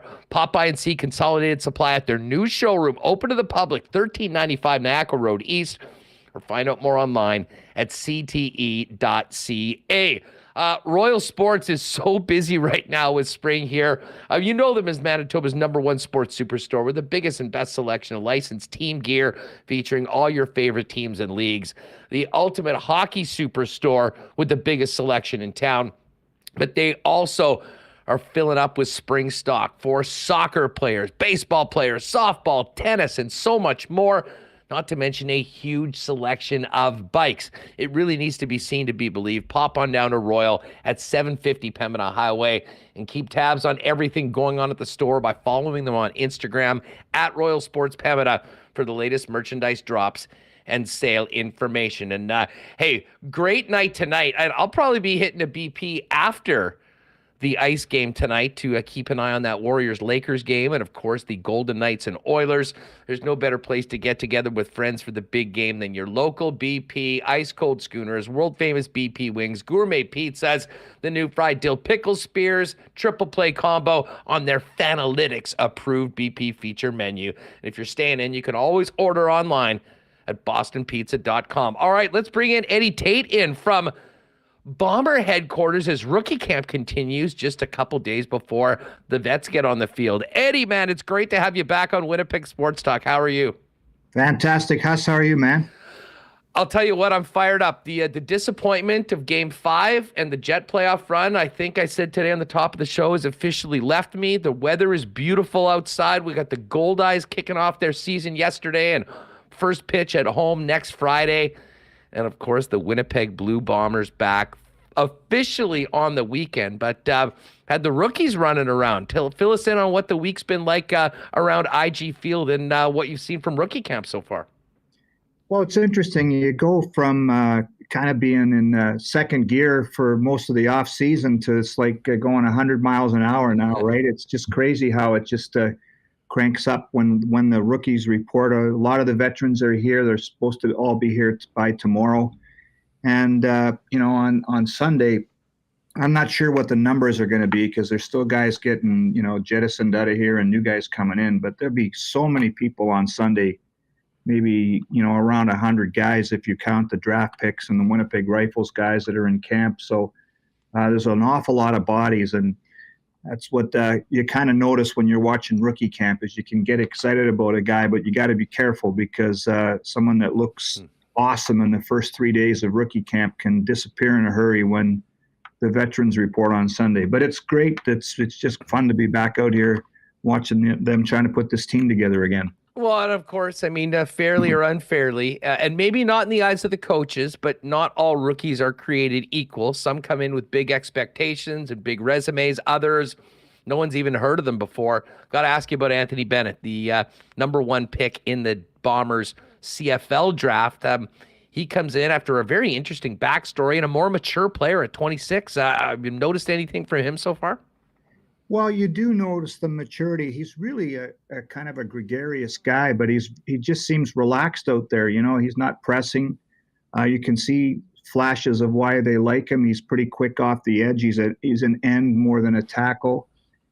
He's a guy that, you're going to have to see what he does in the preseason, in particular when he gets his reps on defense and then on special teams. That's where he's going to have to make his hay to start. So he looks like a first-round draft pick, right? He looks good, but it's going to look a lot different when he's trying to edge rush against the Stanley Bryant or Jamarcus Hardrick. But those Canadian kids that are drafted are always, for the most part, works in progress right from the beginning, and I think that'll be the same with Anthony Bennett. How about Junior, Michael O'Shea, and maybe give people a little bit of a background on how that all came, because of course, I believe it was Mike or Kyle said it earlier. It wouldn't maybe be fair to draft him, but how's it gone so far, and how did he end up trying out for a spot with his dad's team? Obviously it was a storyline coming into this, right? Because you're right, there had been some discussion about whether he would come into camp or not. I keep saying this. He's got great credentials. He's a 2-time All-Canadian at the junior level, one as a returner, one as a receiver. And he's had a very good camp. This wasn't just a courtesy invite. He can play. And if you didn't know that he was the coach's kid, you'd be, circling his name and putting some check marks by his name for some good plays. He's quick. He runs good routes, and he just works his ass off. And that wouldn't surprise anybody that knows his dad or watched his dad play, right? So, again, it was a storyline coming in to this because of, the father-son thing. But as we get further on in camp, it'll be interesting to see if he can still keep making plays because he deserves to be out there. Let's put it that way. He sounded mature beyond his years when I heard him in conversations with the media earlier, and I think he knew that it was all coming. Right. All these questions would be asked. It wasn't like he wasn't prepared for it. But I will say this, and I mentioned this on the show earlier. Not knowing Michael O'Shea Jr. at all, I would imagine that, growing up around his father, a football player, a football coach, and he's probably about as well equipped to manage a unique situation like that as a football player and not as a son than probably anyone, considering what he's seen from dad over the course of these years. Be interesting to see how that goes. Sounds like pretty much everyone else is in town, though, Ed. I know you've been seeing a lot of the veterans, the guys ready to get on the field on the weekend and start getting after it.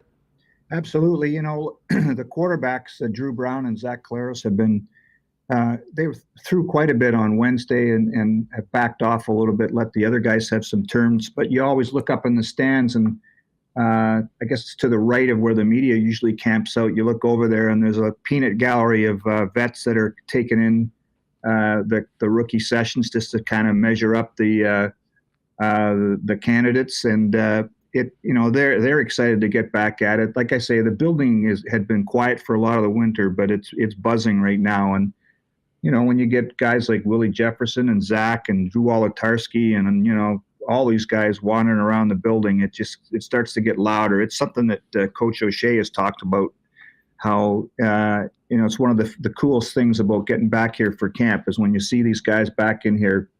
It's almost like guys coming back after the summer to a frat house. It's just it's wild how everybody gets so fired up just to be back. I just imagine Drew Wolitarsky busking outside the Bomber store during rookie camp until he's got to get back out on the field with his team. Hey, you mentioned the quarterbacks. And again, folks, go to bluebombers.com. It's got great breakdowns of positional battles and positional groups heading into training camp. Quarterback's always a huge one. I mean, and Drew Brown really showed that he was capable of being a guy that the Bombers could turn to, certainly right off earlier in the season, coming off the bench and helping them win that game early on. I don't think there's any question that he is likely going to be the number 2. But no Dakota Prukop, who we saw a lot in particular situations last year, gone. Tell us about a battle for a third quarterback spot on the roster. It's interesting, hey, because there's been so many years, Huss, we've both been around this team for a long time, where the quarterback battle was the story of camp. Who's going to be the starter, right? And it's, in that sense, it's almost boring because we know Zach and we know that Drew Brown is, I think, the ideal number 2 candidate because he's shown some flashes. It's a guy that needs more work. And some people might say, well, you'd rather have more experience behind Caleros. Yeah, sometimes. If the experience is dated, or the guy's he's not going to be a long-term answer, then I'm not sure that's what I want for a number 2.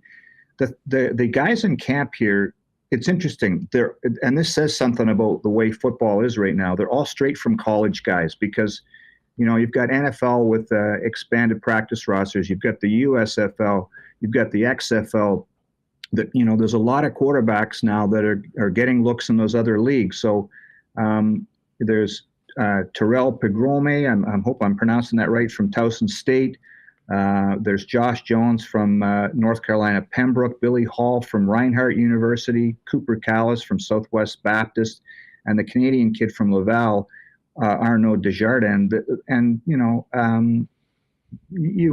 kind of fixate on one guy for one series or one throw here and there, and they all kind of look the same to me right now. That show some flashes here and there. It's going to be about the preseason for these guys, who makes it to the preseason, and then what they can do running that short yardage package, and that's where the Bombers are at that position. You've got a clear-cut number 1, an intriguing number 2, and then you need somebody to run that short yardage package the way Dakota Prukop did in the past, the way Sean McGuire did, the way Chris Strubler did. If you could find someone that's kind of close to those guys, I think that would be gold for the Bombers. Eddie, and I guess that'll be what people have been paying attention to during rookie camp. I mean, as much as any. I mean, some of these quarterbacks, who's looking good, but it gets real on the weekend. Mm-hmm. The running back position is interesting. It's so many of the same guys coming back. I mean, Mike Miller's back, Johnny Augustine, Greg McCrae. The receiving group is a little different, and I'll be honest, Ed, I thought that it would look a lot different this year because I certainly wasn't counting on Dalton Schoen being back. And I did not have Kenny Lawler returning to Winnipeg. I mean, on paper, do you agree this is the most lethal receiving corps we've seen in, well, as long as I can remember right now, at least on paper, considering what they've done? And then you add Kenny, who might be the number 1 guy in the league. Yeah, it's pretty stacked. I mean, even when Kenny Lawler came back, Huss, I don't think a lot of people thought that Rasheed Bailey would stay because he was getting offers from other teams, and he took a cut to stay here, which says something, too, about his comfort level here and what he thinks this team has here and how close it is. But you're right, this is as deep a group as I can remember. I'm going to go back to maybe 01, 02 when there was, Arlen Bruce and Milt Stiegel, and there was G. Simon was part of that crew for a while, and Robert Gordon. And so,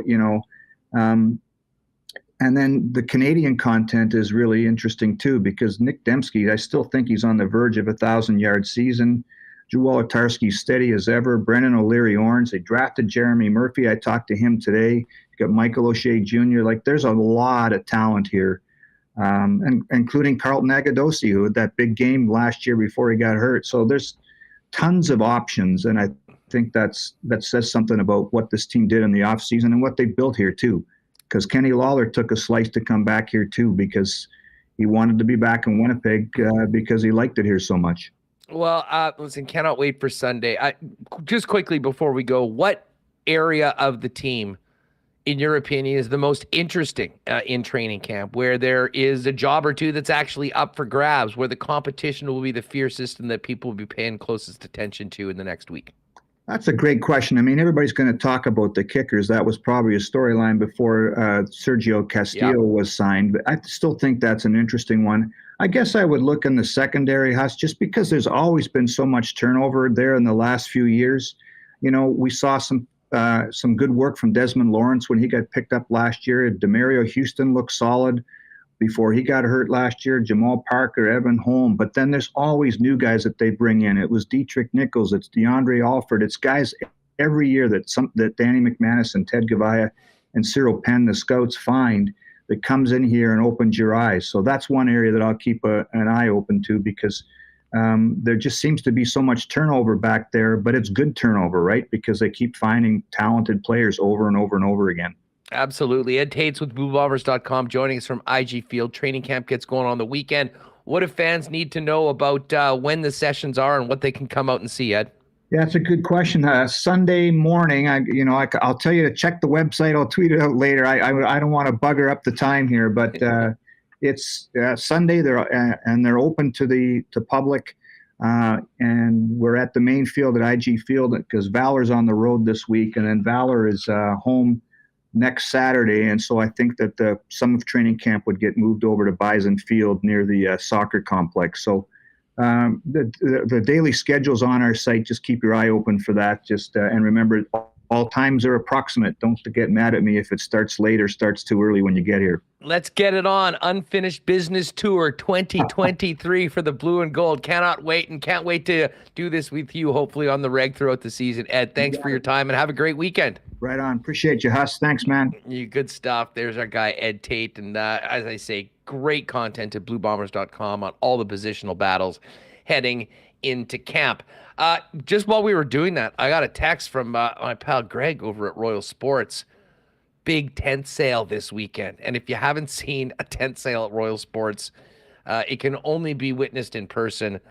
Thousands of crazy deals on shoes and apparel be all set up outside the store. When you think about how big the store is, think about how much stuff you need to be putting on if you're doing it outside. So the tent sale Saturday and Sunday, get on down there and take care of the incredible deals to kick off the summer. With beautiful weather here, people hitting a patio, maybe doing a little barbecuing. If you're going to head down and grab some beers, make sure you make it Winnipeg's favorite Little Brown Jug. And don't forget to try the new generic lager, which just launched. Your basic lager, just better, impressively standard in the best way. Light and clean to taste with a mellow flavor and crisp finish. You can get it at vendors or liquor marts, but your best spot is to pop down to Little Brown Jug, spend some time in their beautiful patio that was built last year and hosted our first sports trivia night, and pick up all your favorite Little Brown Jug delights to go. You can also, of course, order online for citywide delivery at littlebrownjug.ca. Golf going on down at the Byron Nelson. PGA week next week. But it's a big week for Manitoba golfers as people are back on the course, and Breezy Bend is looking great. Busy as always as our partner course and one of Manitoba's top private clubs. And right now there is a waiting list for next season. So if you've been thinking about making Breezy a long-time home for you and your family on the course, talk to our friend Corey Johnson over at the course, or find out more at breezybend.ca about getting on that waiting list for the upcoming season. And before we bring Hacksaw in, I'm getting ready to go fishing this summer. 3 or 4 of the best days of the year when we head out to Aikens, world-class fishing and even more world-class hospitality from Pat and Pitt and the Terren family. If you haven't been there before, you're going to want to check it out. AikensLake.com online, an incredible place for corporate trips. Bring your top customers out, maybe a little bit of a getaway. And of course, friends, family trips and the like. Needs to be seen to be believed. Everything's online at AikensLake.com. And you can also hit Pitt up on Twitter for more questions about availabilities for this summer, as they're about 90% full for the upcoming season. You can hit him on Twitter at Aikens Lake. And don't forget, big press conference next week for the opening of the live racing season. We'll have Darren Dunn on with us. Kirk Contois, after picking Mage in the Kentucky Derby, we've demanded him come back before the Preakness next week. And then, of course, the Assiniboia Downs gets going on May 22nd for the first day of another season of live racing. And Remo and I will be getting at it head-to-head. We both have one season in the books. This is the tiebreaker, year 3 of our picks for ASD. All right, we got a little CFL primer for Blue Bomber training camp. It was a big day and a long night for NFL fans going through their favorite team schedules. And Hacksaw Hamilton is back with us. Lee, how you been keeping? Hope you had a nice holiday. Great to see you again. Nice to chat with you, Andrew. By the way, Chase DeLeo, former Winnipegger, sends regards. I was with him yesterday at San Diego Gold Star, Anaheim Ducks 4A prospect, so he sends regards. He was a real favorite of ours and one of the nicest young men to play here in the organization a long time, and great to see him back playing in front of friends and family down in Southern California. So, Lee, we got the schedule yesterday, and I'm a Chiefs guy. Hey, they won the Super Bowl. We were going to be playing in the first game of the year. I didn't have the Detroit Lions on the card, but I think this speaks a little bit to the expectations for Detroit and maybe what people learned about the Lions before last season in Hard Knocks. Were you sort of surprised, though, that the Lions got the primetime date on day number 1 of the season? A lot of things surprised me during the release of all the schedules of all the clubs. I think that the one thing that kind of hit me in the face was, gee, how many times do we have to see Aaron Rodgers and the lowly New York Jets? Because they're going to be featured in a lot of primetime games, and usually you don't get bad teams on a ton of primetime games. Do you think they'll be lowly, or do you think Aaron Rodgers is going to be a different? I mean, they had a pretty good squad, but they just had no quarterback play last year. That's what the NFL's counting on, I bet. Well, that plus they had no offensive linemen because they were all hurt. So, yeah, I do believe it'll be a bounce-back season. But how many times do you have to see the guys wearing green jerseys? Usually, at least last year, we had so many neon light first weekend matchups that said, we can't miss this game. To throw Detroit into the mix is a little bit of a surprise to me on opening night against Kansas City. But, yeah, the Lions have earned their stripes, and they think they're a playoff team and have been down forever and ever. But I think in the big picture, and maybe this is really what we should be talking about at the onset, Andrew, is the league has changed the scheduling formula. I don't know if this story has gotten much legs nationally, but historically, Fox always had all the NFC marquee games. CBS had all the marquee AFC games. And then obviously you had Monday Night Football, and then you had Sunday Night Football, which exploded into popularity. And now they're force feeding us Thursday Night Football on streaming on Amazon. That's the way it used to be. They blew it up in the new TV contracts starting this year. All the games go into one pot, and then the league will hand them out. The networks will make a request as to which games they'd like to have, but it's just not going to be all NFC on Fox and AFC on CBS. It's going to be different. The other thing, in the last group of years, as you know, as we got to the end of the season, Hustler, we had flex scheduling, where the league would say, well, we're going to take this game out of Sunday night because it doesn't look good. We'll replace it, swap it out with somebody from Sunday afternoon. They've just announced that they are now going to also use flex on Monday Night Football. If they get to the end of the season and they got teams that they thought were going to be good, that were ravaged by injuries or had bad seasons, they are going to pull a game out of Monday night and replace it by flexing something from Sunday afternoon into a marquee Monday night game. So, I mean, it's going to be a bonanza for the fans. We won't get very many clunkers. I went back this morning and just looked at some of the matchups. there's still, I don't quite understand Monday Night Football scheduling. There are 8 substandard teams still scheduled to play on Monday, the Chicagos of the world and all that. And on Thursday night, Amazon got a little bit better for its streaming package this year because last year was awful.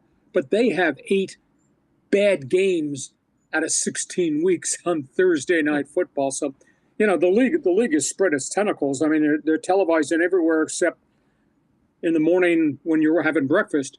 And I think they're struggling because all the network partners say, I want some of these games. Don't shortchange me. We're paying all this money. So the league has tried to juggle the ball a little bit. I think it's been a bit of a struggle. Yeah, and I saw Mike Florio reporting that, there still is some ties to the NFC and Fox and the AFC to CBS, but the majority of the big marquee games are almost bid on or selected and almost like a draft. We're going to see a lot of the big quarterbacks on prime time. I was surprised Chargers got 6 primetime games this year. There was no doubt that the Chiefs were going to be on quite a bit. The Chiefs heading out.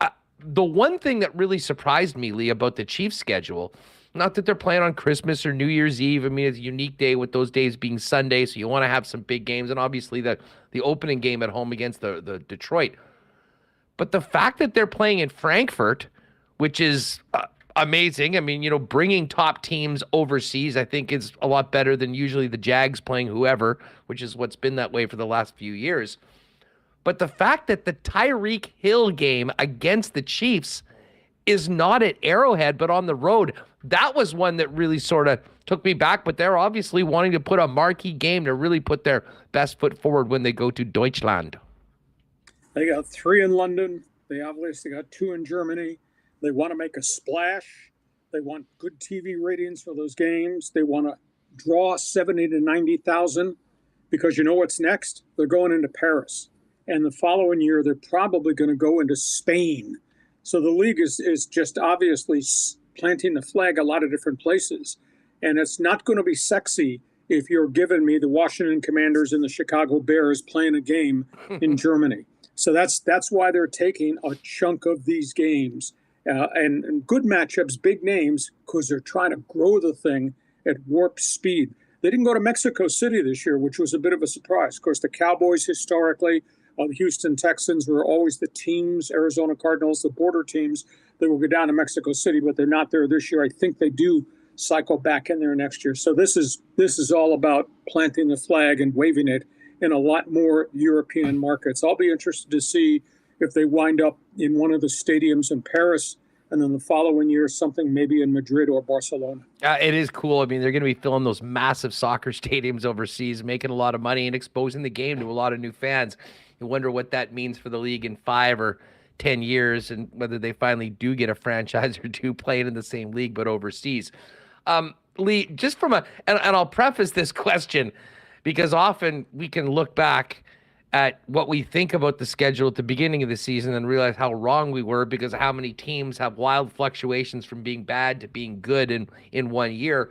But from what you've seen going through, what stands out amongst, maybe the schedules of some of the top teams, the top contenders? I know in our notes you mentioned the Eagles have somewhat of a death march of a schedule once they get to about the midway point. Yeah, let's look at the Super Bowl teams just really briefly. You look at Philadelphia, and they're going to win a bunch of games early because they're playing nobody early. But I will tell you, they play 6 in a row that are killers. And I don't know that they're going to survive this. Let me just kind of read off my flow chart. On consecutive weekends, Jalen Hurts will play the Cowboys, the Chiefs, the Bills, the 49ers, the Cowboys again, and the Seahawks. That's a pretty mean street schedule, 6 weeks in a row. You talked about Kansas City's schedule. The Chiefs are going to face every big-time young arm in the NFL, plus they're going to get Aaron Rodgers. So that's going to be fascinating because I think there's a methodology in the NFL that if you're going to beat Andy Reid in Kansas City, you better get yourself a quarterback and you better be able to score 42 points because that's the only way you're going to be in these games. And the Chiefs are going to face all those guns at quarterback, in the middle of the season. So that's fascinating. Out here, I think the Chargers Nobody in San Diego thinks the Chargers, likes the Chargers, loves the Chargers. But I think the Chargers are going to be really good because of the quarterback, Justin Herbert, and everything they've now put around that kid quarterback and rebuilt the offensive line. And their schedule, for the first time, is really balanced. And that's the most amazing thing, because over the years, I was the voice of the Chargers. I mean, we rack up to 32,000 miles traveling because we were the farthest west point outside of Seattle. And the travel was just a bitch. And their schedule is more balanced. There's no 3 road games in a row. There's no go to the East Coast, come back, go to the Deep South, come back, consecutive things. The Chargers in Seattle have really struggled with the mileage aspect. I think the Chargers have a balanced schedule. Across the other side of the stadium, though, this is awful for the Rams. You look at the first 6 weeks of the Rams schedule. Hustler, their season will be over October 15th. I already thought they're in the midst of rebuilding. They don't want to use that. That's a dirty word. But the Rams have lost 17 veteran players off last season's roster, which was riddled by injuries. 17 guys, some defected, some traded, some retired because of injury. It's just not the same football team. Rams had 12 draft picks, which is a lot, and they just signed 24 street free agents. So they're looking, I'm surprised I haven't come asked you to try out. They are looking for help everywhere. And you look at the front end of the Rams schedule, and I just don't understand how the Rams are going to survive this. They open at Seattle. They play the Niners in week 2. They go to Cincinnati in week 3. Then they got Philly, Pittsburgh, Dallas, all that within the first 6 weeks of the schedule. I just don't know how they're going to survive it. So, there's another inequity in the schedule. I just found this morning. New York Giants had that big, credibility year last year. They play 7 of their first 10 on the road. Yeah, it never happened before. Yeah, what a brutal. Now, I grant you, they do share the stadium with Aaron Rodgers and the guys wearing green, the Jets. Normally you'd have scheduling snafus, Hustler, is because you're sharing a stadium with a baseball team and somebody might be in postseason. That doesn't occur anymore because nobody's using multi-purpose stadiums. But 7 of 10 on the road, my goodness, that's terrible. Yeah, tough pill for Brian Daboll right out the gate, and they'll need to surprise that going forward. Hey, we were talking about the Eagles for a minute. Before we go, I've got to ask you about Jalen Carter. He was the first rounder, I believe, to sign. There might have been a reason behind that, Lee, because part of the reason why he dropped is there was some pretty significant off-field red flags. Eagles, I mean, the potential of the return on this pick could be very, very good, but there's also some major risk involved. What's the latest on Carter? Well, let me just walk this back because I haven't talked to you for a couple of weeks since you're in autopsy, somber mode, Winnipeg Jets hockey and all that. I'm not piling on. I'm just making a statement. But I will tell you that Carter, yes, in many fronts, Carter obviously dropped down the board because of character issues.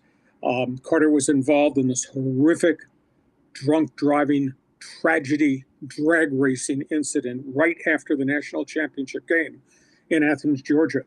And he was drag racing with a suspended license, broke all these rules. Guy in the other car was a staffer on the football side and a teammate. The other car crashed, flipped. They got ejected. The staffer got killed instantly. The offensive tackle got killed instantly. The staffer had a blood alcohol count of 0.18, 3 times the legal limit. Horrific. So you got that. Then there were questions about the statements that Jalen Carter made to the police in Athens post-accident. Were you there? Did you see it? Did you participate? Did you drive away? And evidently, and the insinuation was he was less than honest initially. Well, he got charged with misdemeanors, things like speeding. He was not drunk, but speeding, reckless control, leaving the scene of an accident, et cetera, et cetera. He settled out of court in a plea bargain, got put on probation for a pile of years, paid $1,000 fine. But now we find out this morning that he'd been doing this with a suspended license. That had not been made public. And he dropped on the board because of that character issue. And then Georgia assistant coaches, when they were canvassed by NFL teams about this kid, because this kid was projected to go as high as 3, 4, or 5, and he dropped all the way down to 9. Georgia coaches did not speak glowingly of the person, not the player, the person. So there's all this character junk that's out there. And now the family of the deceased Georgia player who died in the accident has filed a $40 million lawsuit. And $10 million of that is a separate lawsuit against Jalen Carter for his involvement. $30 million against the University of Georgia, the athletic department, the people that supplied the vehicles to the athletic department that were used illegally in this quote drag race. So it's a deep, deep story. I don't know that he's going to get suspended by the league because he's already adjudicated the traffic violation with the Georgia police. But this kid's going to have to be on the straight and narrow. But the fact that he's gone to a good team, a bunch of his ex-teammates are there, huge amount of credible veterans. They'll guide him. They'll shift him. I really thought he was going to Seattle at 5. I thought the Raiders might take him at 7. But I think that the scary junk off the field impacted a bunch of teams to either take him off the board or just walk away from him. Hey, Lee, great having you back on the program and can't wait to get back to all our football conversations. But just on the way out, do the Warriors survive tonight in LA and bring it back to NorCal for a Game 7, or is it LeBron's time to end this Warriors dynasty? Well, I don't know if it's LeBron's time. It might be Anthony Davis's time. Anthony Davis has played like a man possessed, and LeBron has had his moments. Although if you look closely, LeBron seems to have really slowed defensively. He looks tired, but they got a lot of firepower, and different guys in different nights have really helped the Lakers. Golden State's had a tremendous run. I think the only thing that's different about Golden State now is they're still shooting an absolute ton of threes, but they're not making the ton of threes that they used to make. And their clock management, I think, is really suspect. When you have an 8 or a 10-point lead and you're coming down and launching a 3 when there's 19 seconds left on the shot clock, why would you do that rather than run some time off the clock? That and the errant passes. I mean, there's so many turnovers. So Golden State is not the same basketball team. That being said, we got the head injury issue that Anthony Davis suffered right at the end of the last game. There's a rib cage injury involving Andrew Wiggins, and if he's not Andrew Wiggins, that's another piece, another bullet in the Golden State gun that might not be able to contribute. And Golden State is so grossly undersized. So if Anthony Davis plays and Anthony Davis stays in that game, and the fact that Golden State has got these other issues, this sucker might be over. If it's got to go back to San Francisco, Game 7, I guess anything is possible. Well, I mean, Anthony Davis was taken off the field, the court, in a wheelchair last game, Lee, but I guess, considering he's known as street clothes by the guys on the panel, he if he can get it together, LeBron can only do so much on his own. And, the other guys on the team have actually done quite well, but to me, I'm with you. I mean, it is all about Anthony Davis, how well and how much he's going to be able to play tonight if they're going to be able to get it done. There's a lot of junk on TV down here, this side of the border. I'm just not talking about Trump and CNN, but I did not think it was really professional of Barkley and Shaq to bang on AD when he took a blow to the temple. I thought that was kind of cheap. I mean, and I understand and jokes and, calling them street clothes and paper mache and all that, but that's kind of unfair when a guy gets blasted like that just in an accident. I mean, you wouldn't smoke a guy who tore his knee ligaments and landed wrongly after trying to go for a rebound. I'm sorry. I just thought it was a little bit beyond funny. Oh, man. Great stuff, Lee. I'm sort of with you as well. I mean, you don't want to joke about concussions knowing what we know on them right now, although he's maybe low-lying fruit just for his history and how long he's been out there. Have a great weekend. I know you'll be enjoying the XFL championship game and everything else this weekend has to offer. Have a great one, pal. We'll do this again soon. We'll catch you in a couple of weeks. Nice to chat with you again, Andrew. Be well. Right on. There's Lee Hacksaw Hamilton. NFL schedule is out, and we are getting ready for football season. Great to have Eddie Tait back on, Hacksaw on, and man, the weather's getting nice. The boys of summer are back with the Fish starting their season next year. Life is good. Life is definitely good. All right, if you've been with us, you have seen the registration is open for the marble race. If you've just sort of been listening and haven't been paying attention, now's the time. Get into YouTube. Make sure you're subscribed to the channel so you're eligible to win our Winnipeg Sports Talk hoodie. Press that red subscribe button. Hit the thumbs up if you would as well while you're here. And put in exclamation mark marbles so we can get this going on. And Remo, I got to give a big shout out to Bozeman, who is in the chat right now. Can never miss a marbles race. And just sent me a picture. He is ready for the marbles race from Antibes in the south of France. For listeners that are not familiar, my pal Shorn and another pal of mine, Ross, have a side bet with each other on the marble race each and every Friday. Ross tuned in from Paris a few months ago, and Shorn's doing a little bit of a European vacation, but death taxes and being in for the marble race on Winnipeg Sports Talk, you just can't miss it. Yeah, even when you're on vacation, you got to make sure you get it in. Type exclamation mark marbles.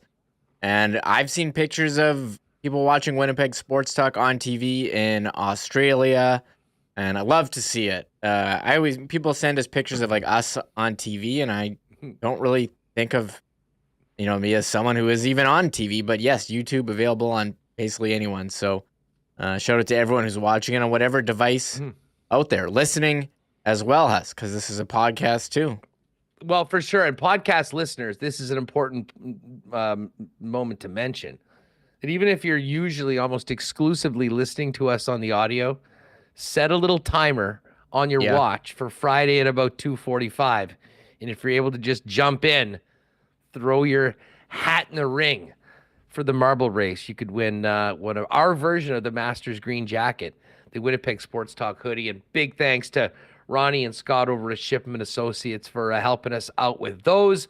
Our new hoodies are in, and I got a chance to meet Todd, Jimmy, Mark Sports Video this morning, who all came by to pick these up, or Billy actually came by as well.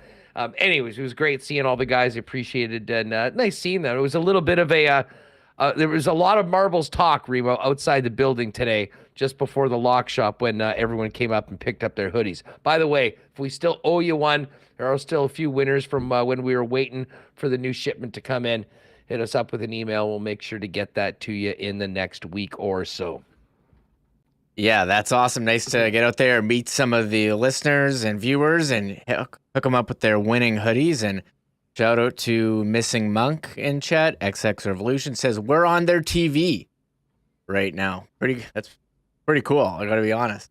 Thumbs up. That's thumbs up. That's with all our HD cameras and everything. We got to make it good. And the new studio, of course, looks great too. Oh yeah, on the bigger the TV, the better. Now that we've put all this together. Couple things before we get this going. If you tuned in late today, tonight is the night. WHL Championship Series gets going between the Winnipeg Ice and the Seattle Thunderbirds. And for people that are listening outside of the city, out in Westman, if you're looking for a hell of a hockey game to watch tonight outside of Winnipeg, get on down to the Stride Center in Portage, because it is the battle of the Portage Terriers and the Steinbach Pistons. MJ versus MJ tonight at the Centennial Cup. But the Centennial Cup is going to be great hockey right through until next weekend for Canada's Junior A Championship. So if you're going to the Ice game tonight and maybe get out to Portage later on in the weekend for one of the other games, we do have a Manitoba team playing pretty much every night in the 7:30 game, and this is the one game where the two teams will go head to head. So here we are. Everyone's ready to go for the marbles, Remo. Have we discussed who else is getting a marble this week? I saw a few suggestions in chat. I think Sergio Castillo and Dylan Sandberg were suggested by Doug Phil. Yeah, also Hacksaw, I think, for his Hacksaw's return. getting one too. Did we do Coolbet lines? Did I miss something? Or we got to do those. Oh, no. Good point. Good point. We've had so much going on, and I'm glad you got me to that. I was figuring, we should do that right now, because after our big winner of the 5-1 exclusive, I've gotten even more aggressive for tonight.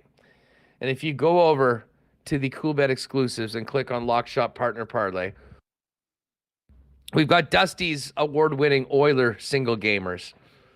been making some nice money for people on that. This is what he's got for tonight's game.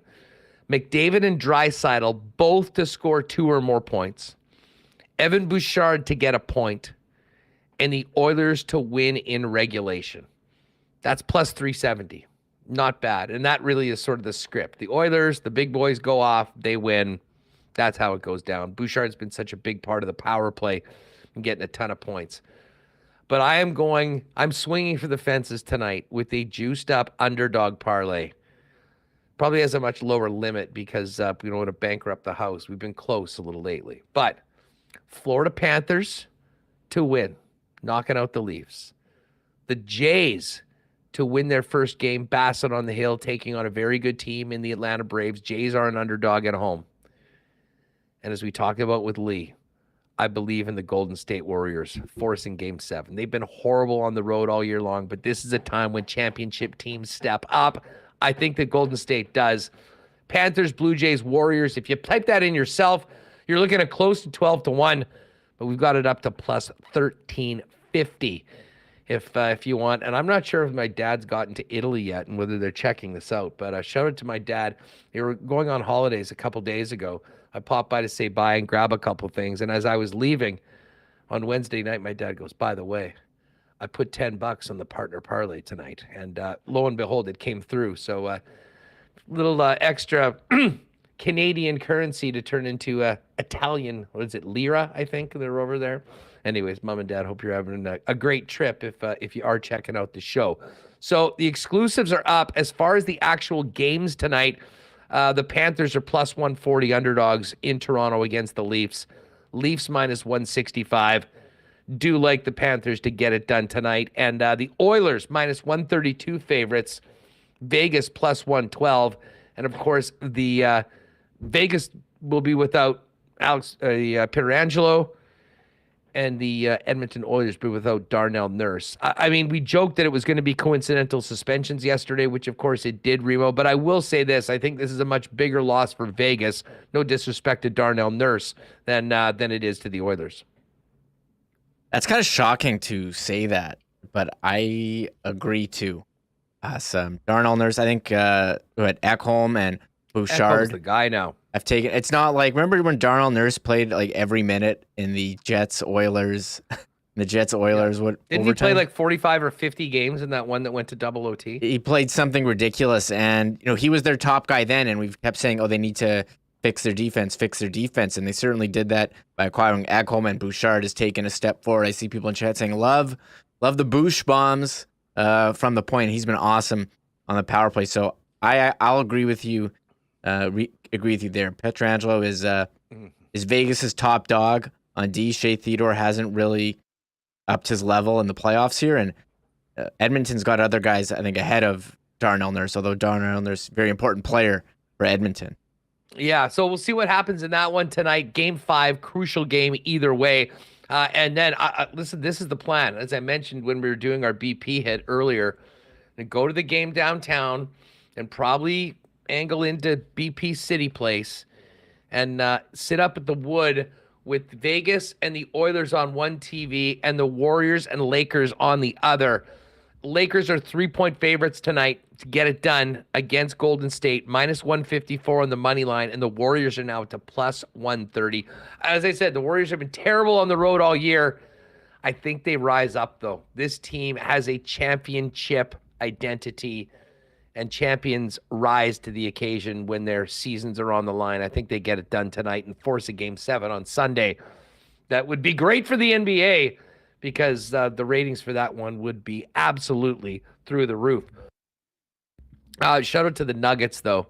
Did have them. We were 2-0 yesterday, speaking of Coolbet. Had the Celtics, had the Nuggets, and the Joker is on to round number 3, and the Nuggets will host the winner of this Warriors-Lakers series. So it's all up there at Coolbet. As I did mention, I plopped that Blue Jays number in on our partner parlay, but the Jays begin this series at home against the Braves. Bassett on the Hill. Blue Jays plus 132. Braves minus 149. And there'll be a bunch of exclusives for the games tonight. Just looking for the Blue Jays ones. We got double-double. Matt Chapman or Whit Merrifield to record a double. That's 2-1. Spencer Strider, who has been nails for the Braves. Strider recorded 9+ strikeouts and Braves to win +210. Bassett to record 5 strikeouts and Jays to win is +260. Bo Bichette to have 2+ total bases and Jays to win +370. And who's your Vladdy? Vladimir Guerrero Jr. did a homer and Jays to win is +800. Again, lots of great boosted odds over in the Coolbet exclusives. Check it out, but don't miss that partner parlay. We're swinging for the fences tonight. If you haven't played a Coolbet before, use the promo code WST when you make your first deposit, and we'll double it 100% up to $200 over at coolbet.com. Plenty of other things, XFL. And next week, for you Bomber and CFL fans, pay attention to the Lock Shop. Subscribe. Lock Shop Bets on YouTube. Our CFL Futures episode. Win totals are out for the Canadian Football League, MVP odds, and more. We'll get to all of that next week on the Lock Shop. And for those of you wondering, sorry, would you say that? Quickly, for those of you wondering, the DC Defenders, 6.5-point favorites over the Arlington Renegades in the XFL championship game tomorrow night. Hey, and the first championship game wasn't Tommy Maddox the MVP, and he had I love Tommy Maddox on Pittsburgh in the 2002 season, which is now 21 years ago. I was going to say, when the Suns got bounced by, 30 points, I loved all the memes of Kevin Durant running back to the Warriors. I don't know if he was personally responding to anyone's tweets from burner accounts, but the burners were popping last night. I'm sure he stunk last night. As was it Lee said? 1 for 10 to start the game off, and that game was basically over after the first quarter. I watched it. They were down 17, never got back into it. Canadian Jamal Murray, the Joker, they are a problem right now, and I will be backing the Nugs against either the Warriors or Lakers, depending on who wins this series. Hopefully it doesn't end tonight, though, and that would mean we get Game 7 on the weekend. All right, let's, I guess we kind of did last call, but if you just popped in, it's not too late. Exclamation mark marbles. Just make sure you've hit that red subscribe button and you're subscribed to the channel so you're eligible to win. Again, thanks to our friends at Shipman Associates for the new hoodies are in, and great to see everyone that popped by today to grab their hoodies. And I think we owe a couple more. We can do that next week, along with whoever wins today. You need a little second to get things ready, Reem? Yeah, let's close them up. All right, close them up. Now, while Remis does that, this is a Winnipeg Sports Talk PSA. There's a scam alert going on in this city, and I was a victim of it last night. I did a quick run through the McDonald's drive-thru, and I had cash on me. Usually you're just tapping it, but I happen to have cash, so I just threw them the cash. They gave me a $5 and some change. Thank you very much. Well, I went into my pocket today, and I pulled out said change. And I guess, I don't even remember what it was, but I guess my order was just over $10. So they gave me a $5, a couple toonies, and whatever, a quarter and something. Well, yes, one loonie right there, as you can see, half of it. It's a toonie. Look at this toonie, excuse me. And then this looks like a toonie. Then I looked a little closer. I'm like, Banco Central, the Republica Dominica. What the hell? The Dominican 10 pesos looks like a toonie. And there could be a racket going on in Winnipeg drive-thrus where they're popping in 10 peso pieces instead of the toonie that you deserve to get back. I was victimized by it last night. I believe at Grand Park McDonald's. We won't make a big deal about it, but for those of you that still do pay cash and you're getting toonies back, just make sure you're not getting suckered with the Dominican 10 peso piece, which probably has the value of about 0.0002 cents, as opposed to the Canadian $2 coin that should be coming back to you. Scam alert on WST. Don't be victimized like I was yesterday. Yeah, I heard Gaming says it was likely an accident, which I agree it probably was, but still, you're out $2, Huss. I mean, really? That's did a get whole me junior thinking, cheat. Like if I was like, I mean, say you were working in a drive-through and you just had like a roll of 10 peso coins from your trip to the Dominican and just sort of casually started tossing those in and taking the toonies. Listen, there is room for abuse, is all I'm saying. Pay attention to your change or just tap it. It's probably my own fault for not doing that. I'll Jokes say- aside, it wasn't a big deal, but I couldn't believe how close this 10 peso thing looked to a toonie, and I had no idea until I pulled it out of my hand at home. Yeah, BA Split rates in chat. 10 pesos is 75 cents. You're actually out Come on. $1.25. You're out $1.25 there. So. Dominican pesos? Oh, whoa. Listen, I don't know a lot No, about it says Republica 25 Dominica. cents. 25 cents. BA. It's about He's a looking at quarter. this is Dominican pesos. 25. Yeah, listen, So you're out I'm- $1.75. That's not bad. Yeah. Better than being out about two. $2 because no one's taking the Dominican 10 peso. Can I go in and say, hey, this is worth a quarter. Put this on my tab as well. I don't think that's getting accepted anywhere here.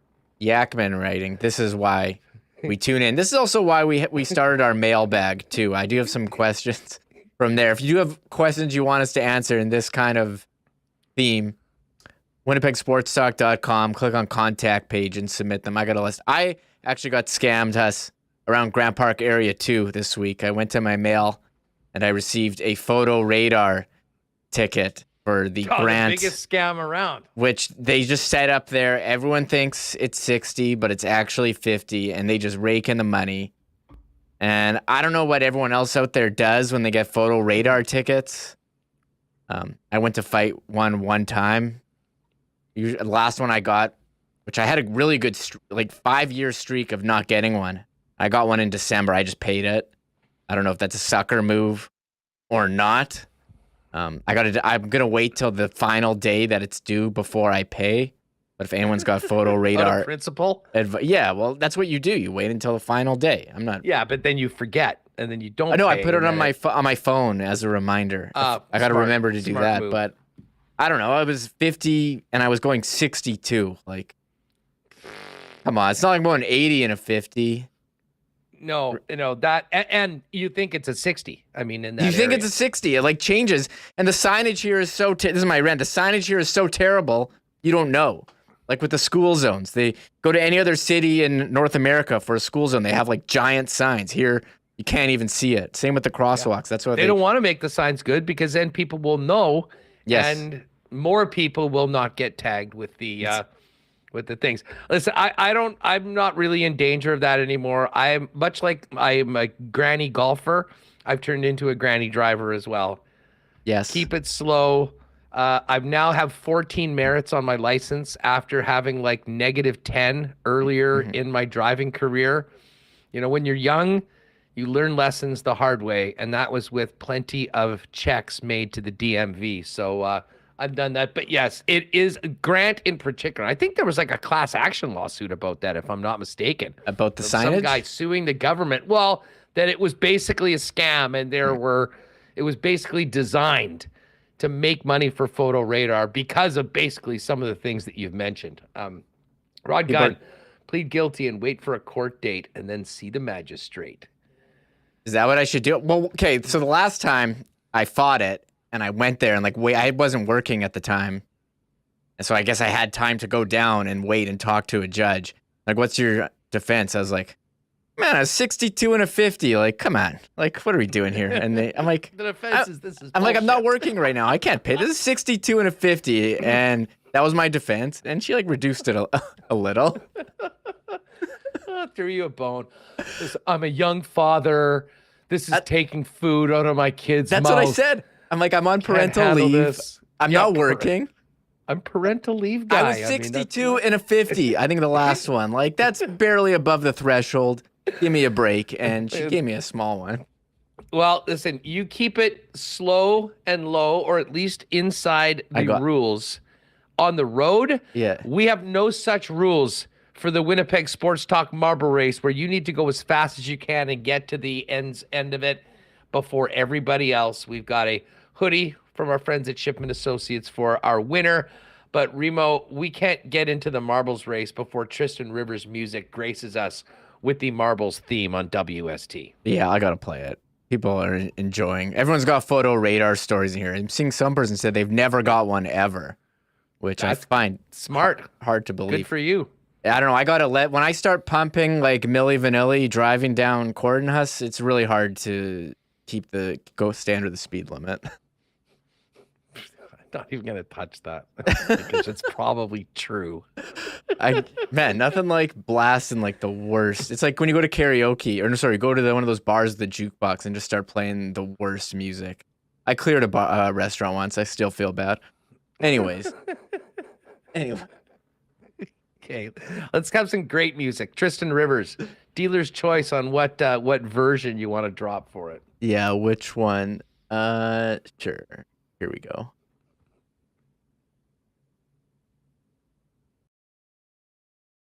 Oh, wait. Hold on. I've got to hit the button so everyone can hear it. Hit the music.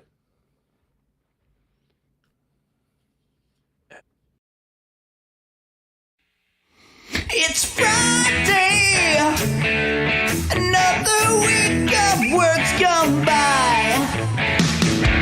You deserve to treat yourself, maybe ice cream, cake, or a bottle of rye.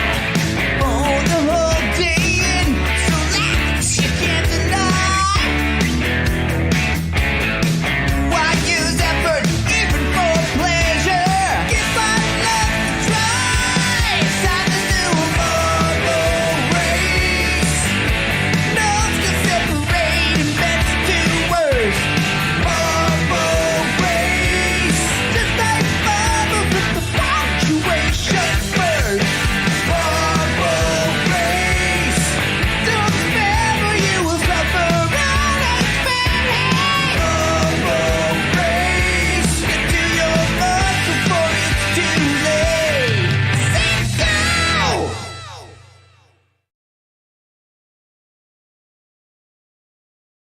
Winnipeg Sports Talk, the AC/DC version from the uber talented Tristan Rivers music. This, by the way, just before we do this, Remo, Real Deal Neil in chat, one of the legends of the two sports trivia nights that we've done over at Little Brown Jug. This is the worst story I've heard yet from Photo Radar. He goes, I had my vehicle stolen. Presumably then the stolen vehicle went through all these photo radars. And he said, they made me pay. I had all my documents of the stolen vehicle.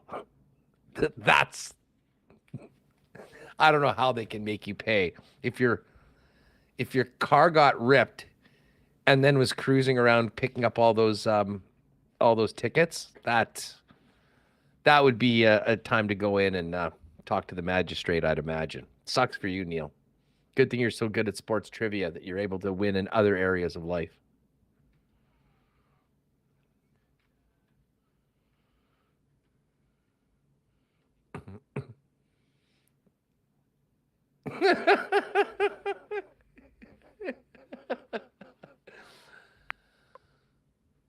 All right. Are we? That's true. That's true. Well, you're a pretty good driver. I've never seen anything that's out of the ordinary with you. And again, 62 and what you think is a 60, but is cleverly disguised as a 50, or disguised as a 60, but is a 50. That's not too good. All right. Where do we want to go today? Yeah, I was muted there, so which is probably for the best. No one needs to hear what I just said. What do you think about 61, Procedural Adventure, or 62, Emerald Downs? MC Stormy was saying Mountain Mingle. I don't know what Procedural Adventure was. Let's check it out. I like to try and maybe get a few new ones in here that we haven't done before. We did the Marbles Diner. Yeah. These are some bigger and some. I get it. Does it seem like have they added a bunch more here? I don't know. Oh, no, I don't know. This is the end. Marble Canton is 71. Anyways, it's your call. So let's get one of these up and we can take a quick look and we can abort if need be. Okay, wait, which one are we doing? Sorry, I'm answering people in the chat who are telling me I was muted, which I know. I set up some stuff to. Don't let the people in chat we need to focus on the marble race here. I agree. How about 61? If you go all the way down, it looked like there's a couple new ones that we Procedural haven't Adventure? done there. Procedural Adventure or Emerald Downs, one of those 'Kay. two. Let's see what these ones look like. And you got today's list in? Yeah. What is this? Well, I can't see. This looks kind of crazy. This is a different start. Okay, and I will say this: we have it. There's a 10-second abort right that we have. If we see, because Remis will turn it around when things start. If it looks like it sucks, we will abort and we will go to one of the other ones. But I'm here for the procedural adventure. It's a new one. We haven't done it before. We got 183 marbles in. I think we give it a run. Okay, let's do it. Ready? All right, let's do it. 3, 2, 1. Good luck, everyone. All right, I can go with this. Yeah, let's check this one out. Brand new track on WST Marble Race. Oh, Eternal Render out. Tristan Rivers music. There's no way to thank. Oh my God. Oh my God. So a lot of people are getting thrown over the top rope right away. BA, Dallas, bye-bye. Nice start for Mark A. Although this is the sort of track that you can get held up and guys can get speed and you can certainly get taken out. Rod Gunn did not go well. Jay Miller and the Brass Bonanza with huge moves getting ahead. Whoa. What happened? Whoa, what? Whoa, what? No. This is why we got to test these. Hold on a second. No. Tristan Rivers music. We thought that Tristan got thrown over the top rope. Okay, I tell you what. No. We will do another one, but Tristan, we owe anyways, just for the music and everything like that. Tristan, I've got a little something for you as a winner, and that does count as a win, but we will be doing another one right now. I don't know how in the world Tristan Rivers, that almost did seem like a glitch, because usually it waits till everyone else gets in, right? It said he was out, and then he won? Or we're doing another one. They call it procedural adventure. We'll give him we got something for Tristan. That's fine. Did I do the Hustler did the Kenny? I'm sure my face looked pretty good. We were not expecting that. We'll have to go back and check that one out after the fact. Well, I guess the other one was 61 and 62 we were talking about doing. I'm nervous for these ones we've never tried now. I am too a little bit. I'm nervous. MC Stormy said Mountain Mingle was good. But the Mountain Mingle is new. Have we done it before? I think we've done it. Well, listen, Emerald Downs is standing there. I mean, it is a little bit of a I don't know, man. I think Mountain Mingle, there it is. Okay, I'm fine with Mountain Mingle. We'll try Emerald Downs next time. I'm going to do a off-stream test of some of these new ones. Yeah, okay, good idea. Maybe a special, maybe we'll come on, that's what we'll do during the Ask Us Anything. Yeah. We'll test marble race courses. I got some questions too from listeners. Oh yeah, we've done that up. Hey, and where are people supposed to send those questions into again? Okay, winnipegsportstalk.com/contact, or you can respond to our tweet or something. But yeah, that would be the best way. Email in questions. Yeah, and then we'll have some special segments. And I'd prefer, if you want to ask sports, like legitimate sports questions, you can do that. But I think the best content is going to come from things that have very little to do with the normal topics that we get to on the show. All right, anyways, we've made people wait a long time for this marble race. We appreciate all of your patience. It was a great show today. We had Hacksaw and Ed and Ken and, of course, Shane Malloy. But the wait is over, despite the very bizarre circumstances of Tristan Rivers Music's win in our aborted first race. Here we go. It's the Mountain Mingle. Good luck, everyone. Drop the marbles on Winnipeg Sports Talk. Okay, this is nice. This is a good one, and we have done this one before. So it is not new. Lynn Reimer with a nice one. Your boy Mitch, Travis. See Real Deal Neil there. Who's going to get down first, though? That is who escapes the first run of it. It looks like Lynn Reimer's pretty close. Lynn Reimer, Travis, Dr. Keating. Eternal Reader, I think that is, or Eternal Render, your boy Mitch, TTT Bones there. All right, we've got a split. Dr. Keating going one way. Eternal Render going the other way. Winnipeg Walters in the mix. Larry TSG and David Zirk. Dave Zirk's right near the end. That's okay. He just picked up a championship marbles hoodie today for winning so far. Frosty Winnipeg, Lynn Reimer, Rob Pepper looking pretty good right now. And TTT Bone, another former champion, making it happen over there. All right, Lynn Reimer, I would say, is the leader right now, but it is very, very tight.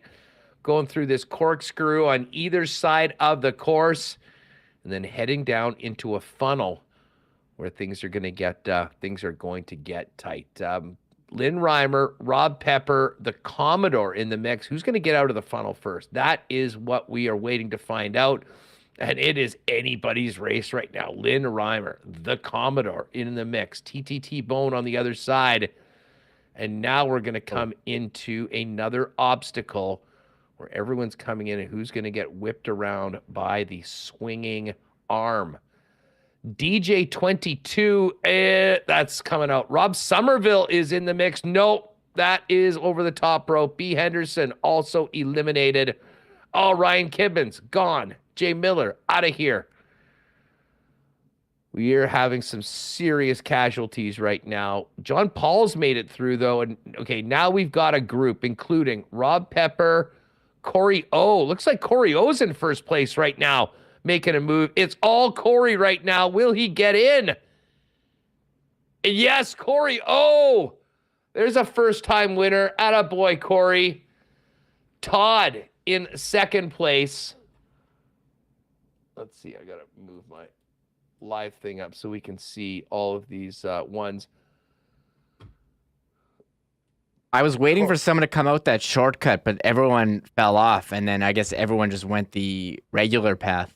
Yeah, those are the people that actually finished today. Yeah, I wanted to be ready for a shortcut. I saw it there, but no one made it. Well, here it is. I'm just waiting to be able to see. Corey O, Todd M, Travis, our top three. Kevin Kowalik, Mike Wary, Jeff Johnson, Daryl Grenko, Rob Pepper, John Pauls, and Bobby B, our top 10. Oh, Ross. Roscoe coming in second last.